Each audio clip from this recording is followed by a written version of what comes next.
Folks, Black Star Network is here. Oh, no punches! I'm real revolutionary right now. Support this man, Black Media. He makes sure that our stories are told. Thank you for being the voice of Black America, Roland. Stay black. I love y'all. All momentum we have now, we have to keep this going. The video looks phenomenal. See, there's a difference between Black Star Network and Black-owned media and something like CNN. You can't be Black-owned media and be scared. It's time to be smart. Bring your eyeballs home. You dig?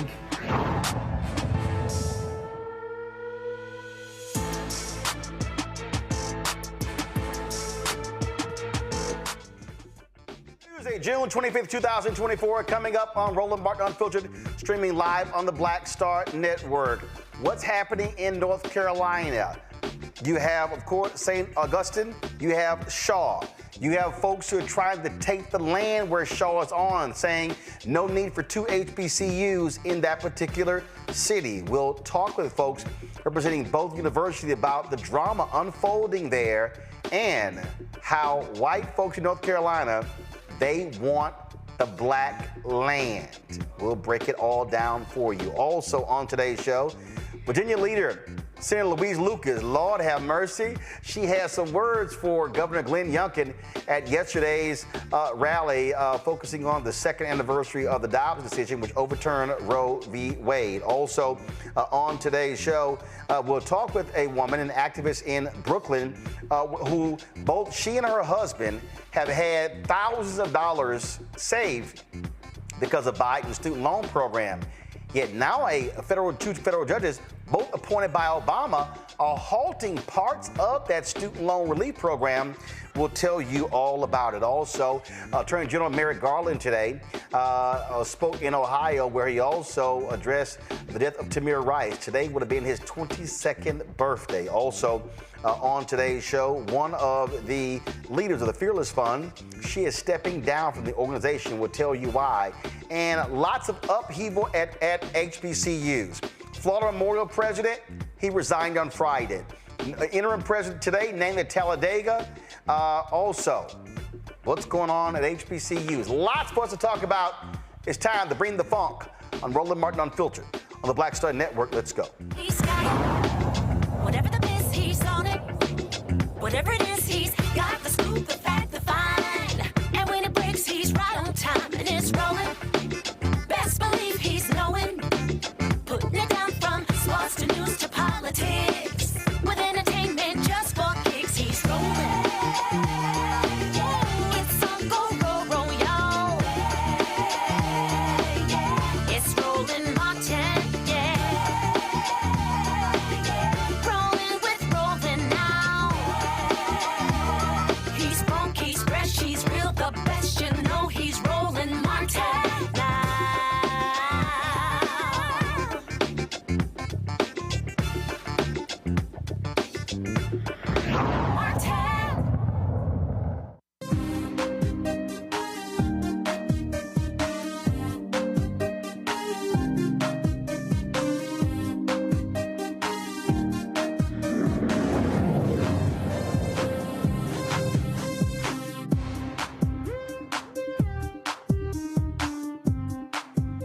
Folks, we know that many of our HBCUs face a tenuous daily struggle trying to keep their doors open while educating mostly African-American students. Well, in Raleigh, North Carolina, you have two HBCUs, Shaw University and St. Augustine's. Now, St. Augustine's recently ran into some serious accreditation issues. They have had some financial issues as well. And so you have the possibility of the university closing its doors. Then you have Shaw University. They've had issues in the past, but now what you've had is leaders in Raleigh, white leaders, really saying that, you know what, it's time for us to that we don't need two HBCUs. Now, Shaw sits on extremely valuable land in downtown Raleigh, and there are folks who want that land. In fact, there was a meeting that took place among several city leaders where one of them, the white owner of a television station, literally said, it's time for us to have these two schools merge, move Shaw to St. Augustine's, and we take over the land that Shaw sits on and we can develop that land. Well, let's talk about what's happening in Raleigh, the battle over these two HBCUs, with a couple of individuals who know the situation well. First of all, joining us is Eugene Myrick. Eugene is a founding member of Save Our Shaw. He joins us from Raleigh. And Dr. John T. Larkins, St. Augustine's University alumnus. He joins us from Ormond Beach, Florida. Glad to have both of you here. So first of all, let's start with you, Dr. Larkins. Accreditation, critical issue. Without that, students can't get financial aid. We know that HBCUs, significant, upwards of 95% of a HBCU's budget is predicated on financial aid. And so let's first deal with that. What is the status of the accreditation of St. Augustine's? Okay. Currently, we're in the third leg of a process of appealing the decision by SACS, the accrediting agency for the St. Augustine's University. I think I got somebody else on the line. No. Go ahead. Just keep talking. We got it. Go ahead. Okay. Sorry about that. We went through a probation period where SACS had asked us to do certain things to improve our financial oversight and things, and that was not addressed very well. Then we went through an appeal process with SACS back in December.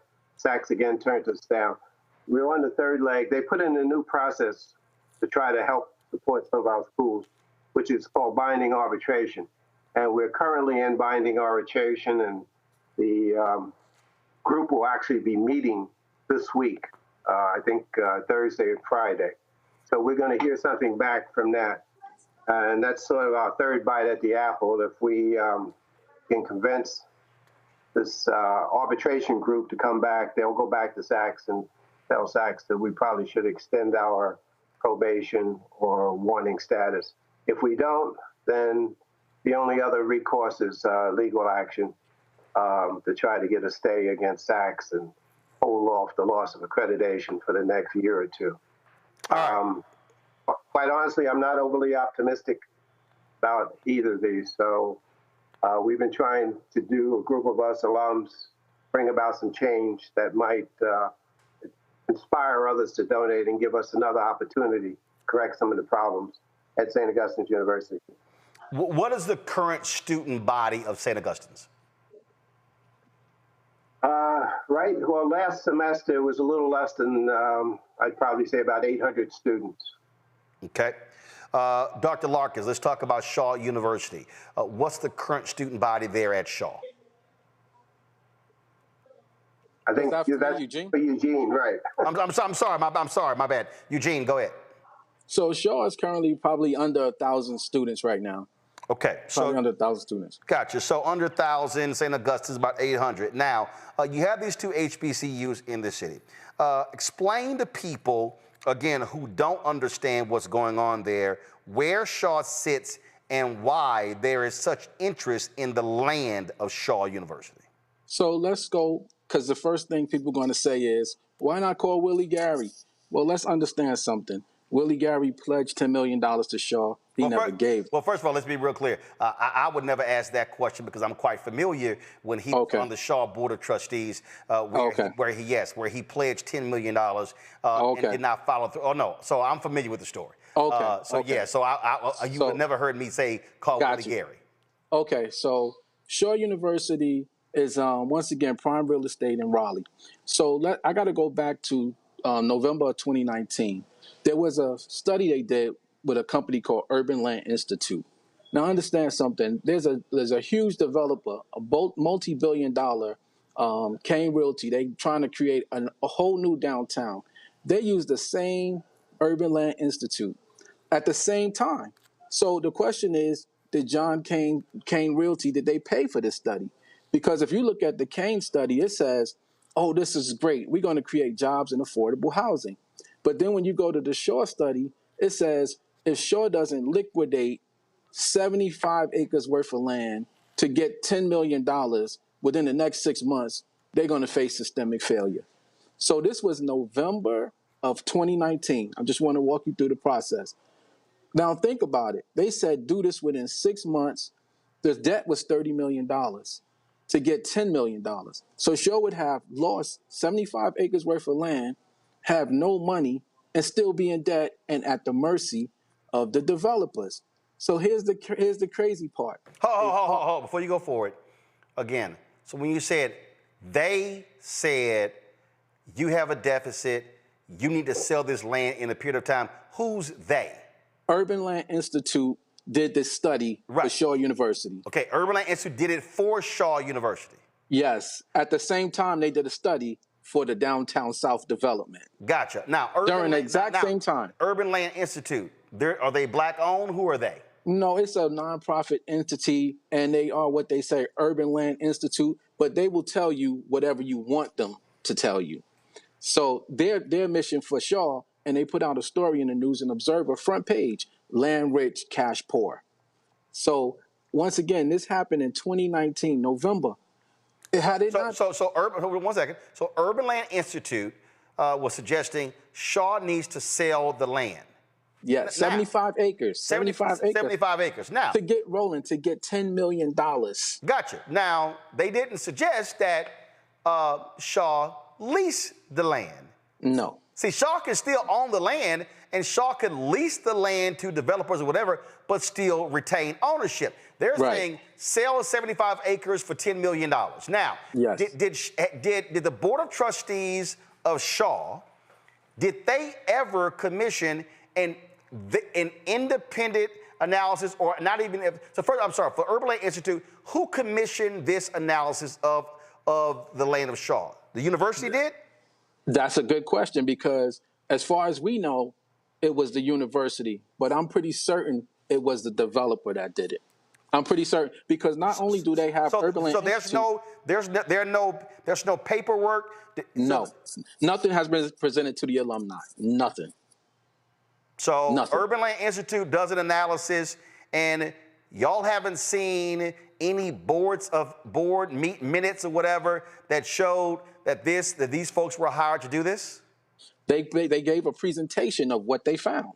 But once again, what I'm trying to explain to you, they did a study at the exact same time. They were saying Downtown South is going to be so great, but Shaw University, which is blocking their development, is in the heart of downtown Raleigh.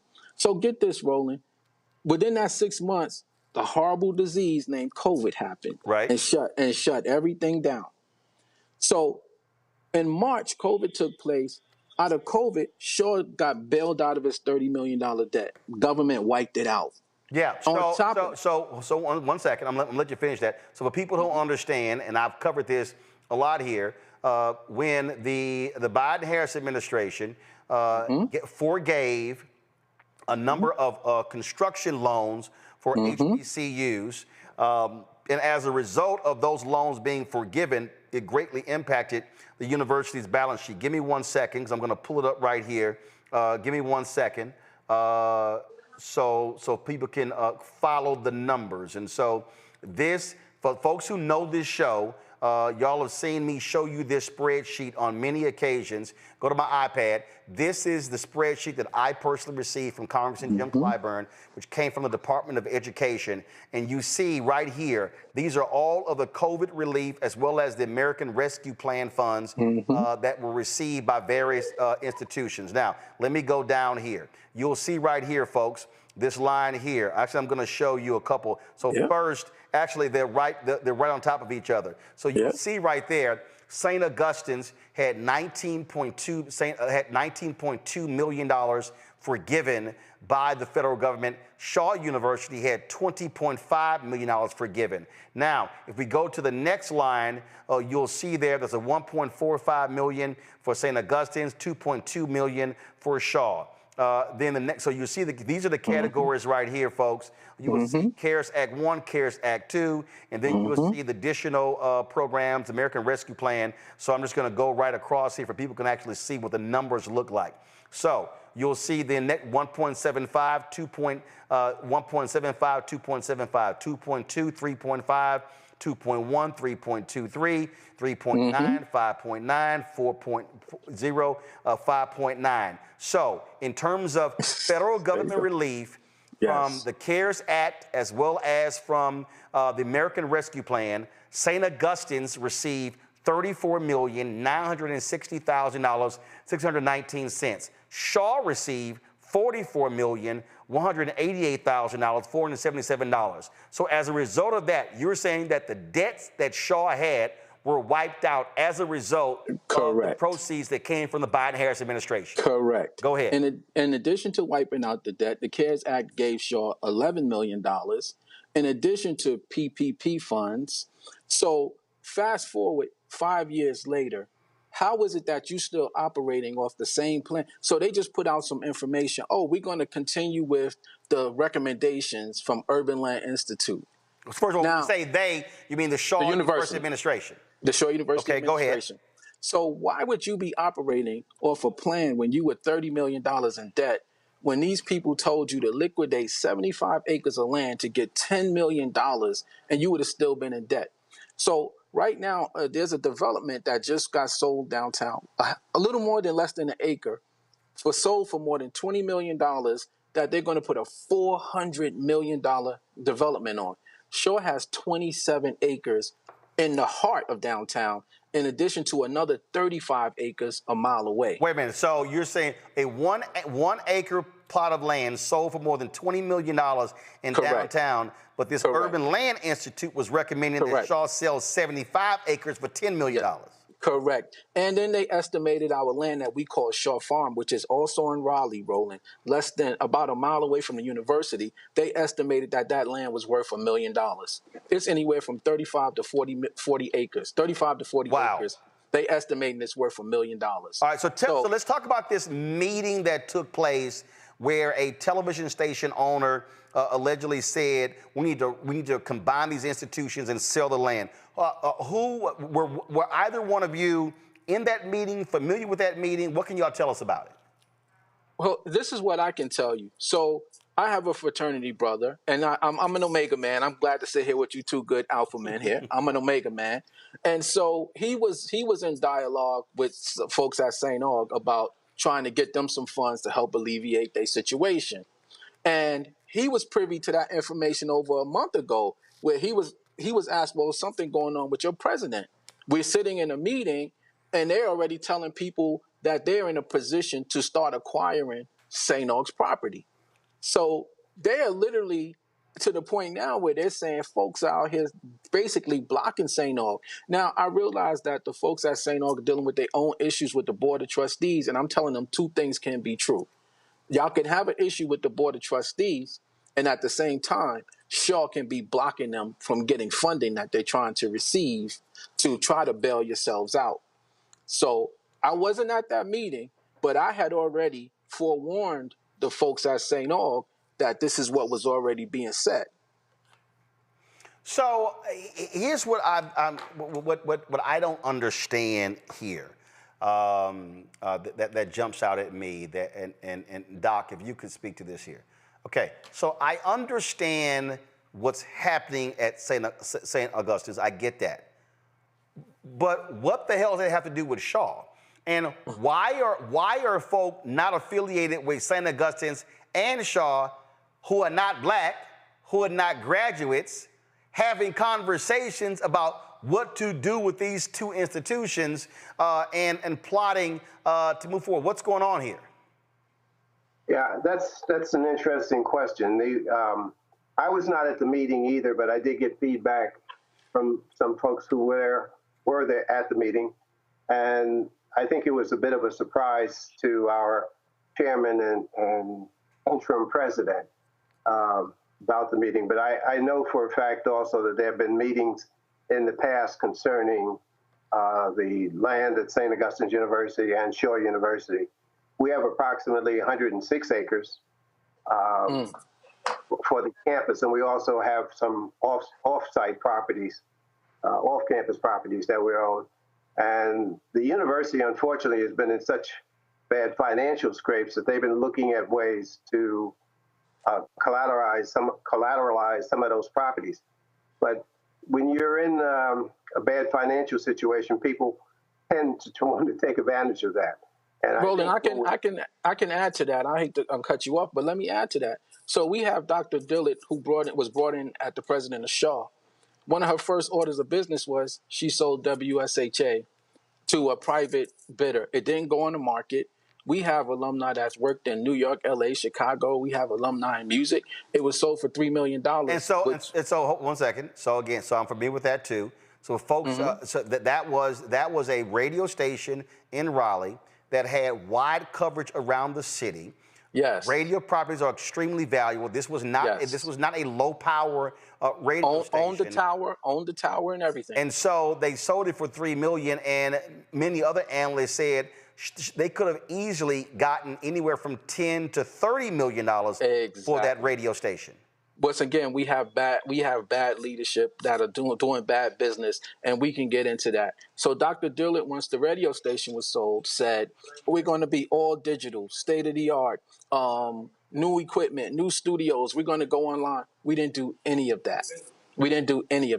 We currently have a dorm that's been empty for over 5 years. Now think about this.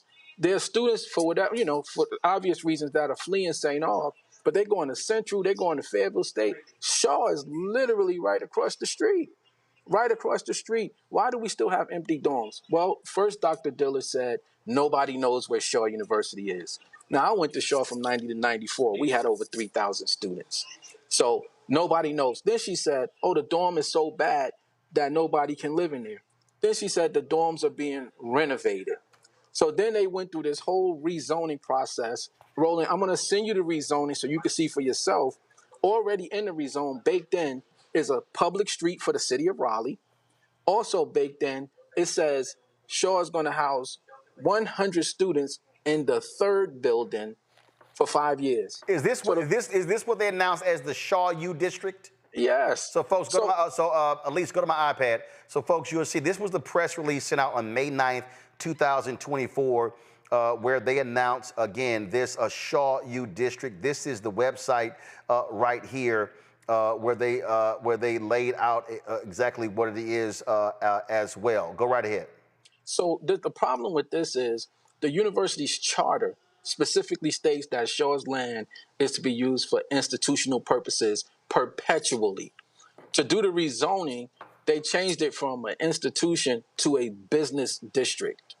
So we have a president of a university who once raised no money for the endowment, has no students.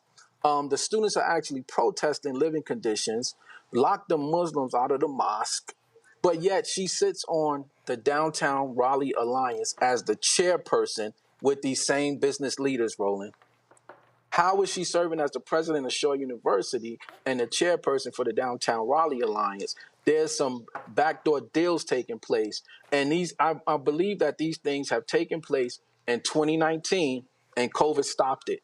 Because it makes no sense to be sitting on $1 billion worth of real estate and to still try to implement the same plan from 5 years ago when you were supposedly land rich and cash poor. Let me go back to the good doctor. And so, all right, so you've got these two HBCUs, lots of drama going on both campuses, when in fact they're not intertwined. And so, not at all. And so first and foremost, from an alumni standpoint at St. Augustine's, let's say you are unable to get SACS to agree to whatever the plan is regarding accreditation. You say the next step is going to be a lawsuit. Is that lawsuit going to come from the alumni of Shaw? Who's going to actually be driving this lawsuit? Yeah. Before I address that, let me just follow up on something Eric said real quickly. Over the years, St. Aug and Shaw have shared resources. When I was at St. Augustine's University, I took classes at Shaw, and when Shaw students also took classes at St. Augustine University. So we have worked collaboratively over the years.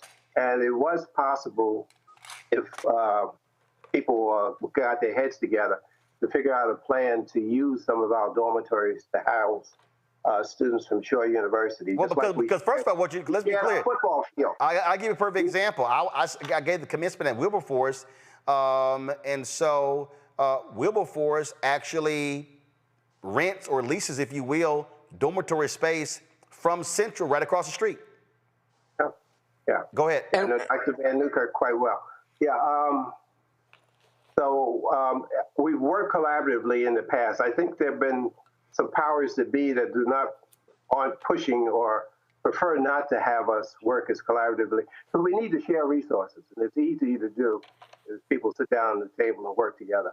But to answer your question specifically about who files the lawsuit, the university would have to file a lawsuit to get SACS to hold off removing our accreditation. So once a decision is made by the arbitration board, then the university would have to go into court and ask for a temporary restraining order, which could take a year or longer. This was a similar thing that happened with Bennett, except Bennett had a totally different situation. They were not as in debt as we are. You know, we're right now somewhere between $32 and $40 million. So I'm confused. How did St. Aug receive? Give me just 1 second. I just want to quote the number correctly here. 34.9 million. What was the debt before the 34.9 million? Well, I can tell you it was substantially higher. It was at least 12. Well, I was on the board around that time. It was about 12 to 13 million dollars higher than what was asked for. We should have asked for more money, for one thing, but we didn't, and we could have justified it. Okay, but I'm confused. If you got $35 million, so the debt was what, about 50 million? I'd say probably close to 50 million. Yeah. Okay. Well, we paid off the mortgage on a dormitory, which was roughly 22 million. Right. So if you owed about 50, you got 35, your debt's at 15. What is the debt now? Last I was told, about a month or so ago, it was $32 million. Hold on. Now I'm confused. How the hell do you cut again? How the hell do you cut your debt from? You get 35 million. You get a once in 100-year pandemic that saves as a lifeboat. You get 35 million. Your debt gets cut from 50 to 35 down to 15. How in the hell you add $15 more million in debt? Because we didn't receive any money from Title III, Title IV money for the fall of 23 or spring of 24 because the university failed to file audits for the past 2 years. One of the requirements from the Department of Education, in order to get those monies, you need to file good audits for 3 years. Let me add. Hold on 1 second. So somebody in administration didn't do their damn job and file the report, so therefore you didn't get the money? Exactly. Are those folks still employed? No, but it gets worse. We didn't pay the FICA, the payroll taxes, for 3 years on our employees. So the IRS put a $7+ million lien on St. Augustine's University. We owed people $670,000 for audits. We owed $607,000 for legal fees. So, and quite honestly, our employees haven't been paid for the last 2 to 3 months. So Roland, let me jump in here. $2 million in there. And on their instance, the same thing. The folks who have been messing up at Shaw, they still employed. And when you start saying we need to get rid of these people, then you get the other folks from the alumni. Oh, let's not air out dirty laundry. And I keep telling them, when your laundry stink, your house stink, and when you go outside, you stink. Those people who Shaw has had to pay millions of dollars back to the government because of misuse of funds. But the same folks are still there, Roland. But here's what's going on in the city of Raleigh and why it's a problem with Dr. Dillard sitting as the chair of the Downtown Raleigh Alliance. There's a meeting actually this coming Thursday. One of the neighborhoods where black people were told they would live is called the Prince Hall District. And once again, there was redlining in Raleigh. So you have this thing called the Prince Hall District was a historic overlay protection for the black community. Now the city is looking to get rid of that. So when Shaw was rezoned, they took a large portion of their property out of the Prince Hall district. And here's what's going on now. Because I was looking for some office space, so I called a number on a little commercial building, and this 80-year-old black lady answers the phone. And I said, yeah, I'm looking for some office space. And she goes, I would have gave it to you, but I'm under contract with a developer. Oh, wait, I can't talk about it. Call my realtor. So what's happening now is they're using these elderly black folk to say they want out of the Prince Hall district so the developers can come in and take up that land. And these are two hearings that'll literally are happening at City Hall on July 2nd. The committee meeting is on Thursday at 3 p.m. at City Hall, and then there's a hearing on Tuesday, July 2nd, I believe it's at 1 p.m., to determine if they want to get rid of this historic protection. Now, understand something. There are other neighborhoods in Raleigh that are historic overlay protection, but they're in the white neighborhoods. There's no talk about eliminating those. Only from the Prince Hall district, which is downtown, prime real estate, back to back with Shaw. So this is why you put the president of Shaw as the chair of the Downtown Raleigh Alliance, although she has no significant accomplishments. And she literally was up there. All of this is a city. All the city council meetings are on YouTube. And she says, as the chair, I support expanding the downtown district. It's because they're trying to get a hold of that land. And with the situation that St. August's in right now, this is why you can have a TV station owner basically sit there and say, literally, like, I own these people right here. So you need to determine what you're going to do. And if you read what it says y'all need to merge. I don't care what you call it, but this needs to happen. The nerve of somebody to sit there and talk to you about the organization, the university that you run. Can you imagine that? It's a whole lot of drama here. We're going to reach out to you. It was in December when St. Aug fired the president, Christine McPhail. She said this came out. She filed a gender discrimination lawsuit. I'm still perplexed. How in the hell people don't file appropriate paperwork so you can get the money? That makes no sense to me. But certainly keep us abreast. We'll see what happens with the accreditation. Roland, can I just add one more, Roland, before we go? Yeah, real quick. Let me add one more. So a part of another reason I believe the radio station was sold, because there was an audit by a company called BDO, and in that audit, a longtime employee, Dr. Emeka, was fired. And he said he was fired because he refused to sign off on a fraudulent audit. The audit, say if his budget was $200,000, they were saying that he had $400,000 in addition to paid interns. And when he refused to sign off on that audit, he was fired. And I believe that radio station was sold to help cover that up. And I say that because all of this is documented lawsuit. Please look out for the email, because I'm going to send you these receipts where you can read it for yourself. He said he refused to sign off on a fraudulent audit. Now, mind you, Shaw was getting matching funds from the Capital Broadcasting Company. So if you only spending $200,000, but you telling them you spending $400,000, and then you have paid interns, where's all this other money going?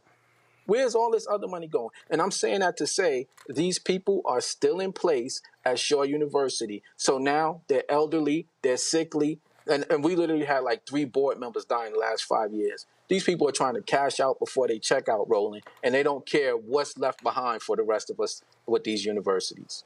Gentlemen, we will... One last thing also, we are trying to make a change. We do have a lawsuit.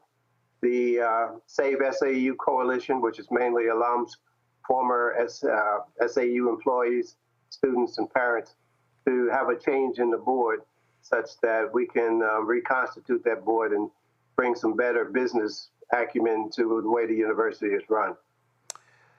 Gentlemen, I appreciate it. Keep us abreast of what happens next. Thanks a lot. Thank you. We come back. We'll chat with my panel about this and some other developments as well at HBCUs. You're watching Roland Martin Unfiltered right here on the Black Star Network. Hello, my brothers and sisters. This is Bishop William J. Barber II, co-chair of the Poor People's Campaign, a national call for moral revival, and president of Repairs of the Breach. And I'm calling on you to get everybody you know to join us on Saturday, June 29th at 10 o'clock a.m. in Washington, D.C. on Pennsylvania and 3rd for the Mass Poor People's Low-Wage Workers Assembly and Moral March on Washington and to the polls, and the post effort to reach 15 million poor and low-wage infrequent voters who, if they vote, can change the outcome of our politics in this country. Our goal is to center the desires and the political policy agenda of poor and low-wage persons, along with moral religious leaders and advocates.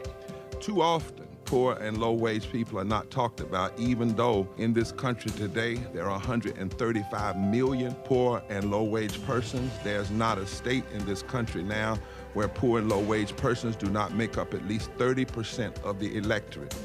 It is time that the issues of poor and low-wage people be at the center of our politics.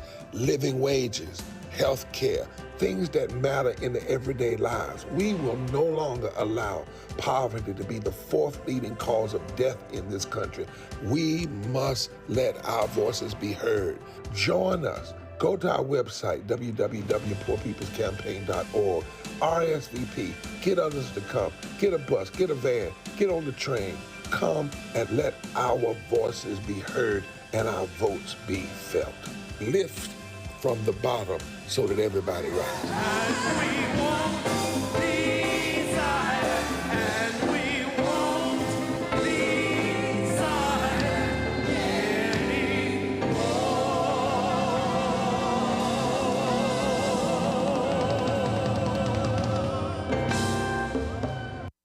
Carl Payne pretended to be Roland Martin. Holla! You ain't got to wear black and gold every damn place, okay? Ooh, I'm an alpha, yay. All right, you're 58 years old. It's over. And you are now watching Roland Martin Unfiltered. Uncut, unplugged, and undamn believable.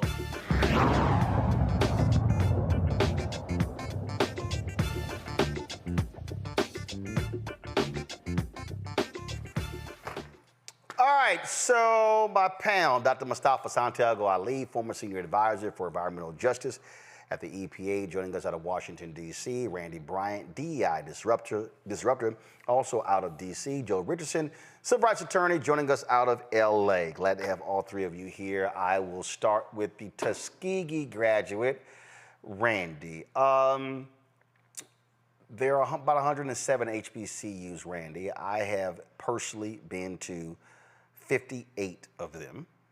I think I've done 21 or 22 commencements, 19 of them at HBCUs. I probably have more HBCU presidents on speed dial than any other journalist in this country. I have talked to numerous presidents over the years, dating back to my first internship with the Houston Defender in 1990. And I'm going to say a couple of things, and that some folk, and this is one of the issues. Now, I've said this before when folk in the HBCU world get an attitude, get all mad. You heard the brother say, oh man, we can't air our dirty laundry, and he's right. Your laundry is already aired. When it's on television, when it's in the newspaper, when you owe tax liens, when you owe money, when you lose accreditation, your dirty laundry is aired. Here's the reality that we have to confront. There are a lot of people who sit on HBCU boards of trustees who have no business being on boards of trustees. There are individuals who don't have any real business experience. They have never, ever governed anything the size of the budget of these institutions. And so therefore, they've never been in positions of power. We also have to recognize that we often talk about racism, underfunding of resources, things along those lines. But we also got to own up to that sometimes when you have issues, it's us. And there are people who don't do their jobs who should be fired. There is absolutely no excuse for a university not filing the proper paperwork to get federal funding. There is none. I don't want to hear the excuses. There are basic processes that you have there. I don't understand how, if you're St. Augustine's leadership, you got a Hail Mary due to COVID, and you got $35 million in federal funding that dramatically slashed your deficit, and you come out of that and you go right back up to running deficits to put yourself in the existing position. This is one of those things that we have to be willing to call people out. And I don't give a damn if they are an HBCU graduate. I don't give a damn if they are a lawyer or a judge or the doctor or whatever the hell. There are individuals who look like us who are causing the destruction of our institutions due to their sheer incompetence. You are absolutely right. I could not agree with you more. I do believe it is part of our culture sometimes to not speak about our, show things that are bad within our community or in a place. And we need to stop because love is holding people accountable. I think especially at HBCUs, like I've said before, I grew up on Hampton University's campus because my mother was a professor there. And, then went on to Tuskegee University. I have a great love for HBCUs. But I think that we sometimes forget, because there is so much love there, it is part of our souls and hearts, that at the end of the day, it is a business. At the end of the day, where you decide to go to school is a financial decision, and the school ultimately must be run like a business, and we must conduct it like a business. That means who we hire to handle our business must have the appropriate qualifications to handle business. And when they don't, they should be fired. They should be let go. All of this, they went to the same school for years, or they love the school. We don't get jobs, unfortunately, based on love. And that could be a bonus. But at bottom, we're not loving our institutions if we are not ensuring that they stay open and continue to educate our students, period. This here is a story, Mustafa, from WRAL News there in Raleigh. It says, St. Augustine's in crisis, a timeline to its loss of accreditation and financial struggles. St. Augustine University asked students to move out by April 3rd, 2024 and switch to remote learning. That is the latest attempt to save money in an ongoing financial crisis at the school. Yet when you look at this story, it says the U.S. Department of Labor in May said it would investigate the financial issues at St. Augustine's University, citing the university's struggle to pay its employees. Then when you go down here and you see this story, where a group of alumni sent the Board of Trustees a resolution demanding their resignation. It goes in here that they were put on probation in December 2022 by SACS by failing to comply with accreditation requirements regarding finances, governing board characteristics, and federal and state responsibilities. Then it goes on here in where you have Board Chair James Perry saying the university is going to fight the decision. And then it goes on and on and on, where it talks about in this story where, it says in 2014, the school was scrutinized for losing $3 million in tuition revenue due to falling enrollment at the time. A contractor also filed a lien against the school for over $675,000 owed for work on the school's football stadium. The lien since has been settled. They regained the accreditation in 2018. They saw financial stability. Then all of a sudden, again, July 2023, a contractor filed a $15,000 lien for unpaid work in the university's chapel. Wellfleet Insurance said the university owed almost $430,000 for deductibles on student health insurance plans. In October 2023, St. Augustine took out a $7 million line of credit. In October 2023, North Carolina Division of Employment Security issued notice of delinquency. 2023, another lien against the university. Then, of course, the IRS lien for unpaid taxes dating back to the end of 2020. Now, I go back to this here. Now you look right here, where you had the lien taken out in October 2023. I'm sorry, the COVID money came in 2021, 2022, 2023. How in the hell do you get a $35 million Hail Mary from the federal government, and you still can't handle your damn money. That means whoever was in charge of the administration, whoever was in charge of the Board of Trustees, all of they sorry asses got to go. Well, you know, it definitely goes down to management. You know, that's one part. There's a whole lot here to unpack. But if you want to have a thriving organization, whether it's an academic institution or any other form, you've got to have strong management and accountability.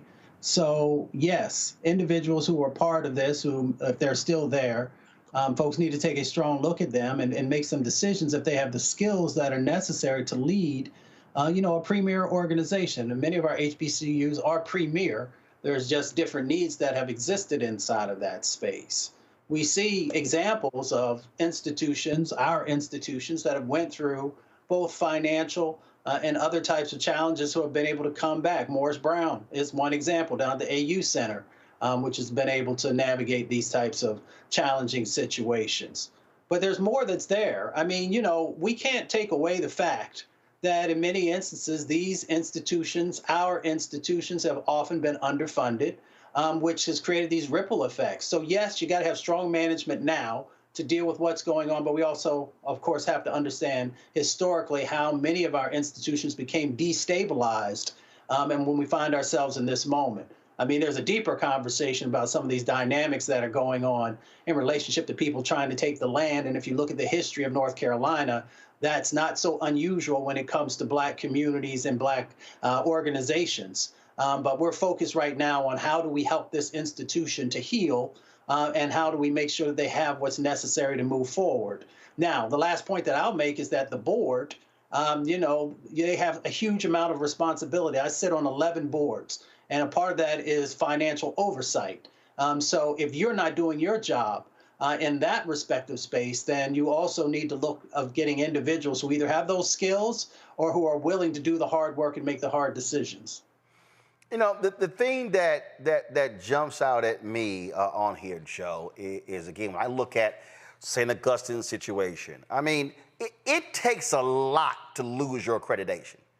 Like, you gotta like really screw up consistently over a period of years to lose your accreditation. That is the one thing no institution can ever jeopardize.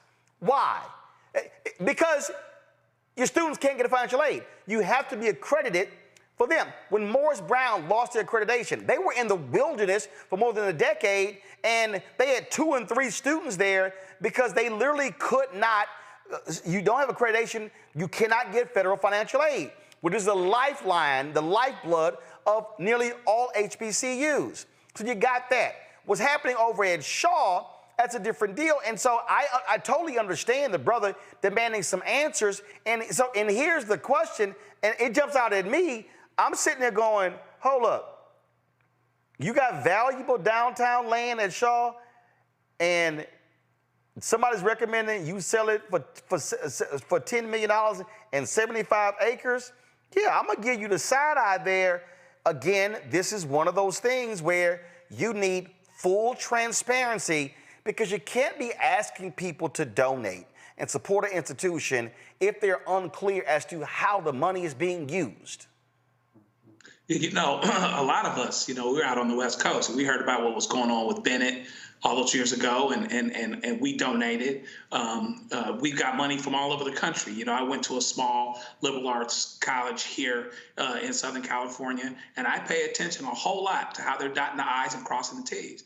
And I got to tell you, it's absolutely inexcusable when we lose accreditation. Now, that's the part that I think we have some say in. This is something we can do well and do right. We can follow federal rules. We can follow state rules. We know that the loss of accreditation is the kiss of death in the college world, because now, you know, who wants to go to an unaccredited school? I wouldn't have sent my daughter to an unaccredited school.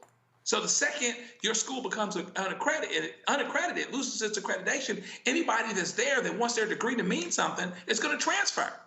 And it's self-perpetuating. So it's this whole cycle that you got to start to unwind back, you know? And so, yeah, you know, there's a land power grab going on here for sure. And it sounds like maybe the leadership of Shaw is working along with it. and that's terrible. But meanwhile, back at the ranch, something has to happen. Gwen Guthrie said, there's no romance without finance. Ain't nothing going on but the rent. I used to call my dad, Dad, how you doing? May you rest in peace. What's going on, man? The rent. That's it. If you aren't paying your bills, if you aren't doing the things that you need to do, when you did get a Hail Mary, when you did get $35 million clear from COVID, you've got to find a way, as difficult as it is. They're undercapitalized. The HBCUs, they don't have the same endowments. All of that is true. But if you get $35 million, you got to make it count. And so hopefully the alums and the people that really care about these universities really rise up and do what needs to be done so that they can grab this thing by the reins, take the reins, and make sure that this school survives. Look, it's a whole lot going on. We're going to reach out to the presidents of Shaw University, as well as St. Augustine's, and the board chairs as well, to come on this show to explain to folks what's going on. Because here's the thing. People they're always like, hey, we need folks to support our institutions. And I didn't go to a HBCU, but fully supportive of HBCUs. I've given money to HBCUs, spoken to HBCUs. I've spoken at Shaw as well as St. Augustine's. But the thing here that the public needs is accurate information, full transparency in order for us to deal with the problem. So hopefully they are going to respond to that and come onto the show. Let me go to break. We come back. Changes at the top of several more HBCUs. We'll tell you about that when we come back. Roland Martin Unfiltered on the Black Star Network. Support the work that we do. Join the Breeding Fund Fan Club. Send your check and money order. P.O. Box 57196, Washington, D.C. 2003 7-0196. And just in case some of y'all out there, y'all may be thinking, man, don't be sending that. Y'all, I went to the post office today. This literally all the checks I picked up. So I got a lot of work. I got to open up all these envelopes, sign each one of these checks, and deposit them. So y'all, people actually do, these look like, y'all think I'm lying. I went to the post office today, and these are all the checks and money orders right here. So again, send your check and money order to P.O. Box 571. Look, it's all green. 57196, Washington, D.C. 2003 7-0196. Cash App is $RM Unfiltered. PayPal or Martin Unfiltered. Venmo is RM Unfiltered. Zelle, Roland at RolandSMartin.com. Roland at RolandMartinUnfiltered.com. Of course, get the Black Star Network app, Apple phone, Android phone, Apple TV, Android TV, Roku, Amazon Fire TV, Xbox One, Samsung Smart TV. We'll be right back. On A Balanced Life, it takes a village to raise a child, and truer words have never been spoken. If you're raising a child, you know that it's a blessed challenge like no other. Even more so if your child has a disability. We'll talk to parents and our expert panelists about the best way forward for your child to help you maintain your own sanity on A Balanced Life with Dr. Jackie on Black Star Network. On the next Get Wealthy with me, Deborah Owens, America's Wealth Coach, financial literacy. Without it, wealth is just a pipe dream. And yet, half of our schools in this country don't even teach it to our kids.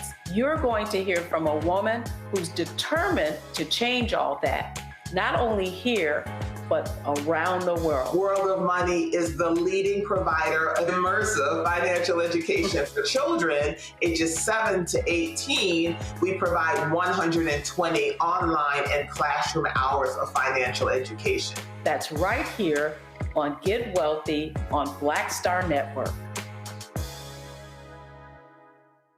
Hello, I'm Paula J. Parker. Truly proud on the Proud Family, Louder and Prouder on Disney+. And you're watching Roland Martin Unfiltered.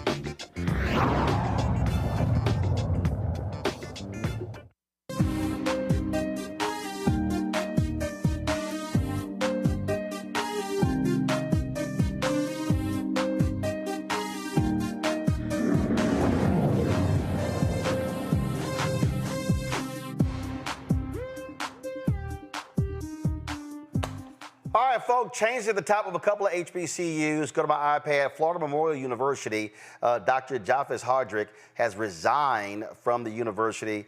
The university said he stepped down because of a health issue.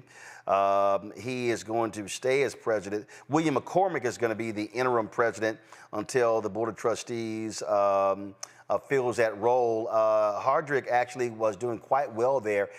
He actually signed a new 5-year contract in 2022. Now he is leaving 2 years inside of that particular contract. And so the Florida Memorial president is stepping down. Dr. Walter Kimbrough, we had him on the show about a week ago. Of course, he was the former president, Philander Smith, as well as Dillard University. Then he did some work at Morehouse. He's now the interim president at Talladega College in Alabama. Dr. Kimbrough is stepping into that job after Dr. Gregory Vincent left after only a couple of years at the helm there as well. And so now Talladega has a new university president. And Dillard University, let me pull up here, their president has also resigned.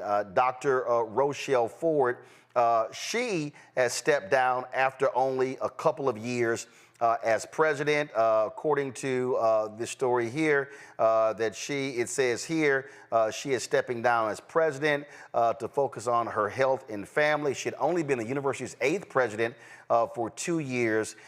She succeeded Dr. Walter Kimbrough, of course, who was the president there for a decade. That is the shortest tenure of a Dillard University president. One of the things that we've seen in the HBCU world is what happens at a lot of these institutions in terms of a lot of change in leadership.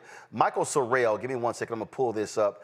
Michael Sorrell, who is the president at Paul Quinn, he actually was tweeting about this just the other day. He was talking about some of the issues that actually take place and what people have to expect when it comes to a lot of HBCU campuses, what you must be prepared to do. This is what he said.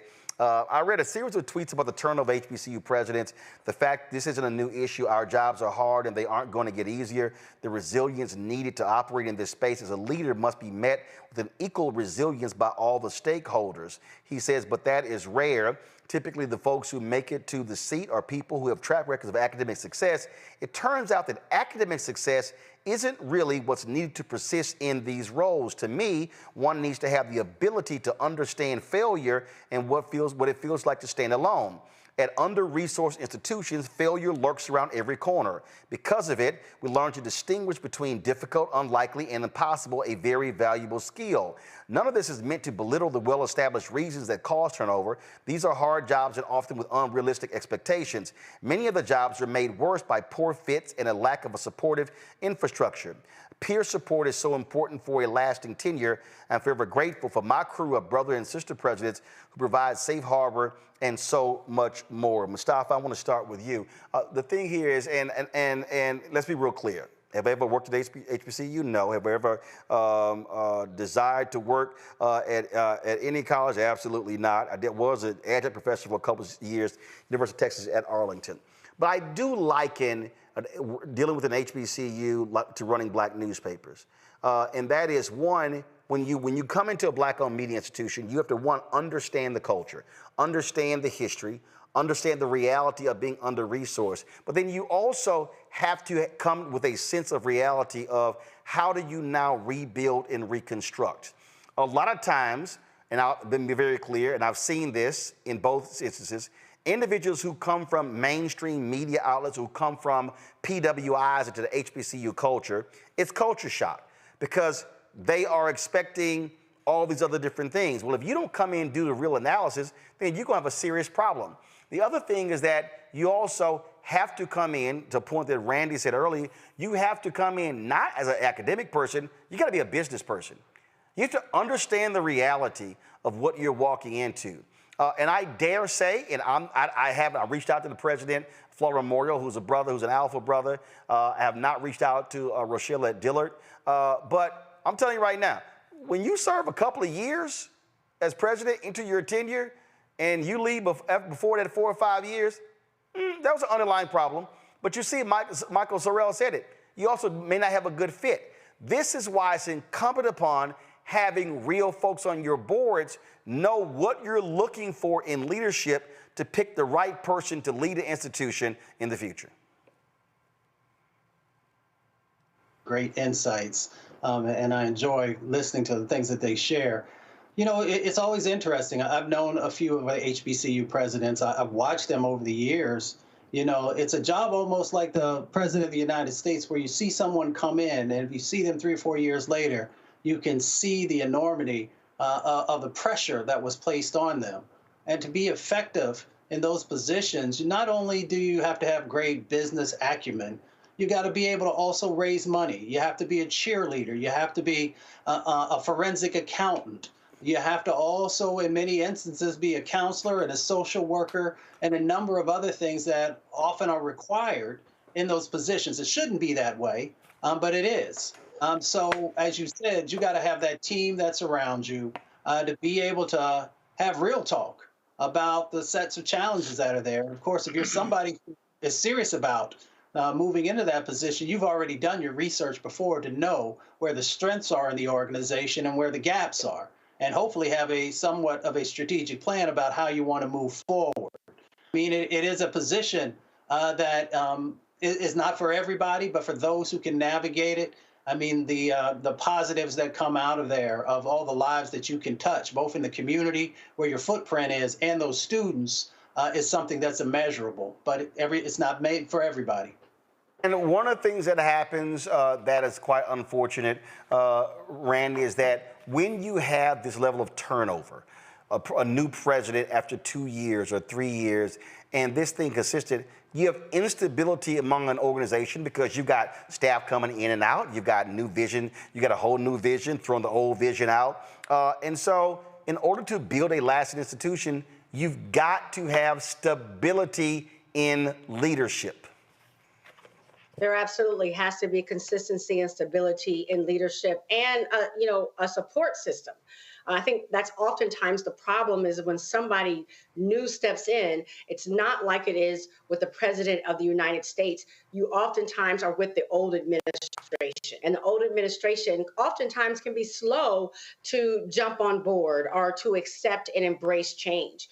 And so while you're already facing the financial upheavals, what we have to do as a Black institution in this country, when you're not getting the support from the people that you really need, that's an absolute problem as well. So I believe that we need to, as a whole, HBCUs as a collective need to talk about why our turnover is so high. What can we do better to support our leaders? Because we need them and we need for them to stay. And at the end of the day, Joe, it comes down to when you have instability, you are impacting the folks who are most important, students. Yeah, absolutely. And so what we're hoping for is that there can be a bottom-up approach where students and alums have concerns where their voices are heard, where they're always active and at the table. That's going to be really important. Then, when you have a president, there are regimes, just like with anything else, just like with any other tribal type of thing, tribe or group or whatever else. And so when one president is gone, the things that are left over from that person's regime often end up getting resistance or resisting to the new president, right? And so that's why you really need an active alum contingent, because an active alum contingent that really is thinking about the larger interests of the university, not using the university or using the board as a personal plaything or whatever else, that gives you the best opportunity that the right thing will always be done, and that when you do the wrong thing, you make the change. So understanding the culture, dictating the culture, making the changes that need to be brought so that you're not setting up a precedent for failure. Often often, even a successful president, like for instance, Dr. Kimbrough comes in for 10 years, somebody comes in afterward. There's resistance because there's someone new.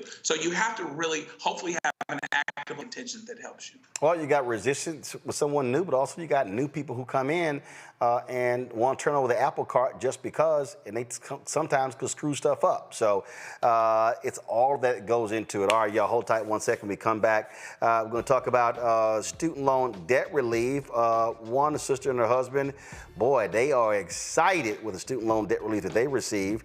But also, you have two Obama-appointed judges who are putting a halt to some of President Biden's one of his student loan debt relief plans. We're going to talk about that next, right here on Roland Martin Unfiltered on the Black Star Network.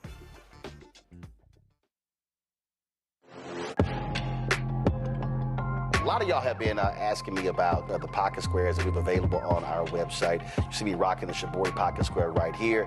It's all about looking different. Now look, summertime is coming up. Y'all know, I keep trying to tell fellas, change your look, please. You can't wear athletic shoes every damn wear. So if you're putting on linen suits, if you're putting on some summer suits, have a whole different look. The reason I like this particular pocket square, the Shibori, is because it's sort of like a flower and looks pretty cool here versus the traditional boring silk pocket squares.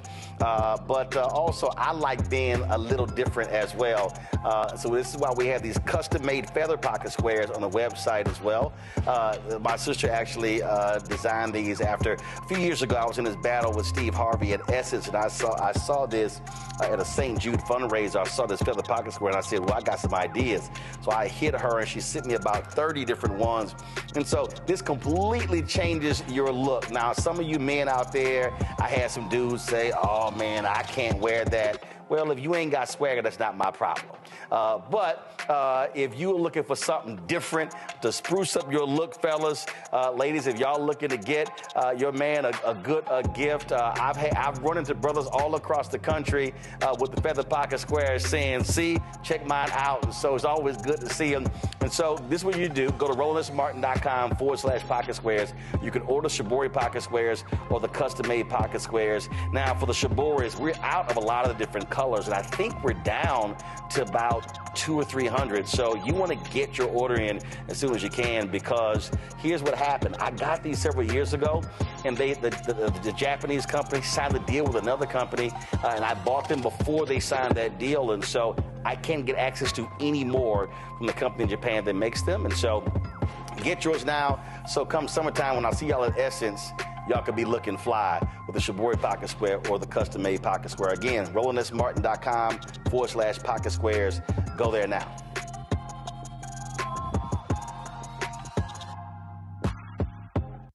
Hi, I am Tommy Davidson. I play Oscar on Proud Family, Louder and Prouder. I don't play Sammy, but I could. Or I don't play Obama, but I could. I don't do Stallone, but I could do all that. And I am here with Roland Martin on Unfiltered.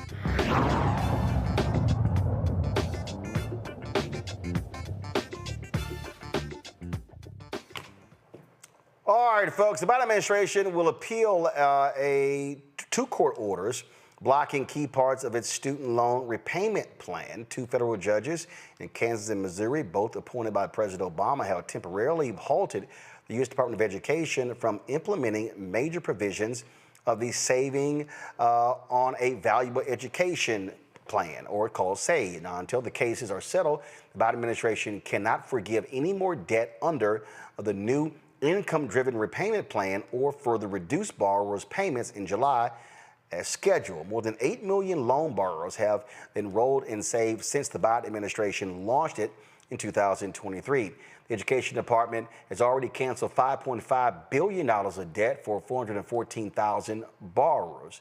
This, of course, is a huge, huge issue that we have seen across the country. A lot of people have been talking about this, including one of my next guests. She posted this tweet just the other day. When you talk about, because I love when we talk about these stories and people are always like, okay, I don't know nobody who has student loan debt relief. Come on, y'all, pull the graphic up. This is a tweet that L. Joy Williams posted. Give me 1 second. Y'all don't have it? All right, fine, let me find it. Let's see here. It was pretty funny because she tweeted that she said she was sitting there at the table paying bills, and all of a sudden got the word about that student loans that the student loans for her and her husband were forgiven. And here we go right here. Come on my iPad. Sitting on the couch paying household bills, and both me and my husband's student loans have been forgiven. That, of course, is always welcome news. We've talked about this from a lot of different people when they've had these issues with the student loans. And so she posted that, and I said, well, then, of course, then Eldra posted, if you also find out your student loans have been forgiven, congratulations to you, too. There are multiple student loan forgiveness programs. If you haven't yet, you should apply. If you get denied, apply again and try a different program. She joins us right now. I'm glad to have Joy here, along with Jared Bass, the Senior Director of Higher Education Policy, the Center for American Progress. Glad to have both of you. Joy, how much money are we talking about? Man, listen, I haven't calculated the total amount, but I mean, close to, we were paying $800, $900 a month combined in paying back student loans. And that is going to have a real impact on our day-to-day, on our household, on our bills. And as I said in the tweet, I was sitting about to pay mine, right, to log in, to pay in the bills, and was like, why is this zeroed out?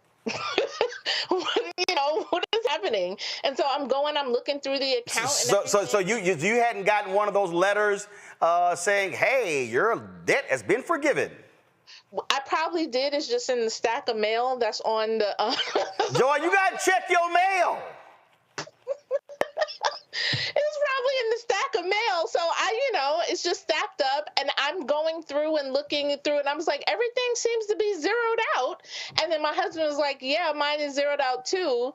I think we got, the loans are forgiven. And I had applied particularly for my husband. My husband is a public school teacher. He went to school specifically because of the public service loan program, went and got his master's, went all the way through. And I was applying mainly for him because he had documented, obviously, being a public school teacher here in New York City. And then I was like, well, I guess I'll just apply. What does it harm me, right, to apply for what I might be eligible for as well in the income-driven program from that standpoint. And I worked for the government a couple of times. I worked for nonprofits. So I was just submitting all of the required documentation. They had come back a number of times, submit this, add this. So I was just doing it as I sit down and do my bills, and then, happened to come across this. I was not expecting, though, Roland, so many people to just have so much vitriol for people celebrating, decreasing the bills that you have on a regular basis. Well, and that's what kills me. When I would post, whenever there's a new plan announced, and I would post that, people like, yeah, I don't know nobody who got it. Then all of a sudden, it'll be like 20 replies going, hello, me. And here to me, what's so stupid, okay? I paid off my student loan years ago. I did not have a lot. I think it may have been 20, 30,000. It may have been. And I paid off long ago. Tuition now obviously is totally different. But I'm happy for somebody today. I'm not tripping like, man, it's a damn shame, had to pay my stuff back. No, I'm happy that somebody is getting student loan debt relief when I see these damn billionaires getting to write off yacht purchases and Gulfstream jet purchases due to Trump's tax plan. Well, not only that, just recently, right? I run a business also, and I remember during the pandemic, everybody was applying for the PPP loans and things like that. I couldn't get myself together. I didn't apply, and then those were forgiven. My only thing, I was like, dang, I should have applied for that, right? Like I would have been able, to right the ship on one of the things. So it's not a situation of hating from outside the club.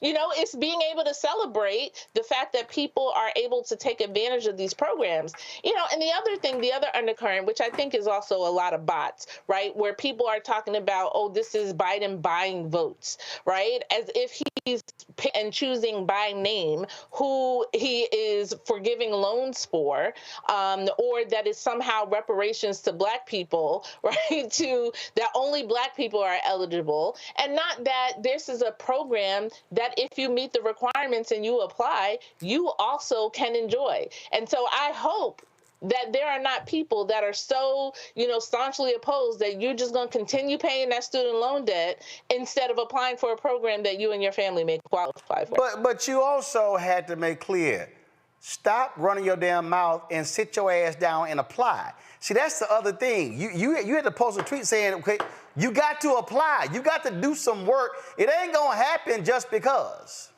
Right. And I think that's a lot of the misinformation too. And, all the time, Roland, we see the amount of misinformation and disinformation, particularly that circulates on social media. And to see so many people saying, I keep checking mine, I'm like, but did you submit an application? Did you submit something? Like if you keep checking your mailbox, but you didn't send nothing off, right? Like you're never going to get an opportunity to experience that. And so the more that we can communicate to people, hey, there's more than one program that you can apply for, to be able to say you can do it based upon your income. Go to the page and just complete everything that you may qualify for and follow up on it so that you can get the reduction as well. Jared, I'm looking at here. There's a brother named Aaron Brown on our YouTube chat. He says, my student loans were forgiven. When I got the email, I thought it was spam.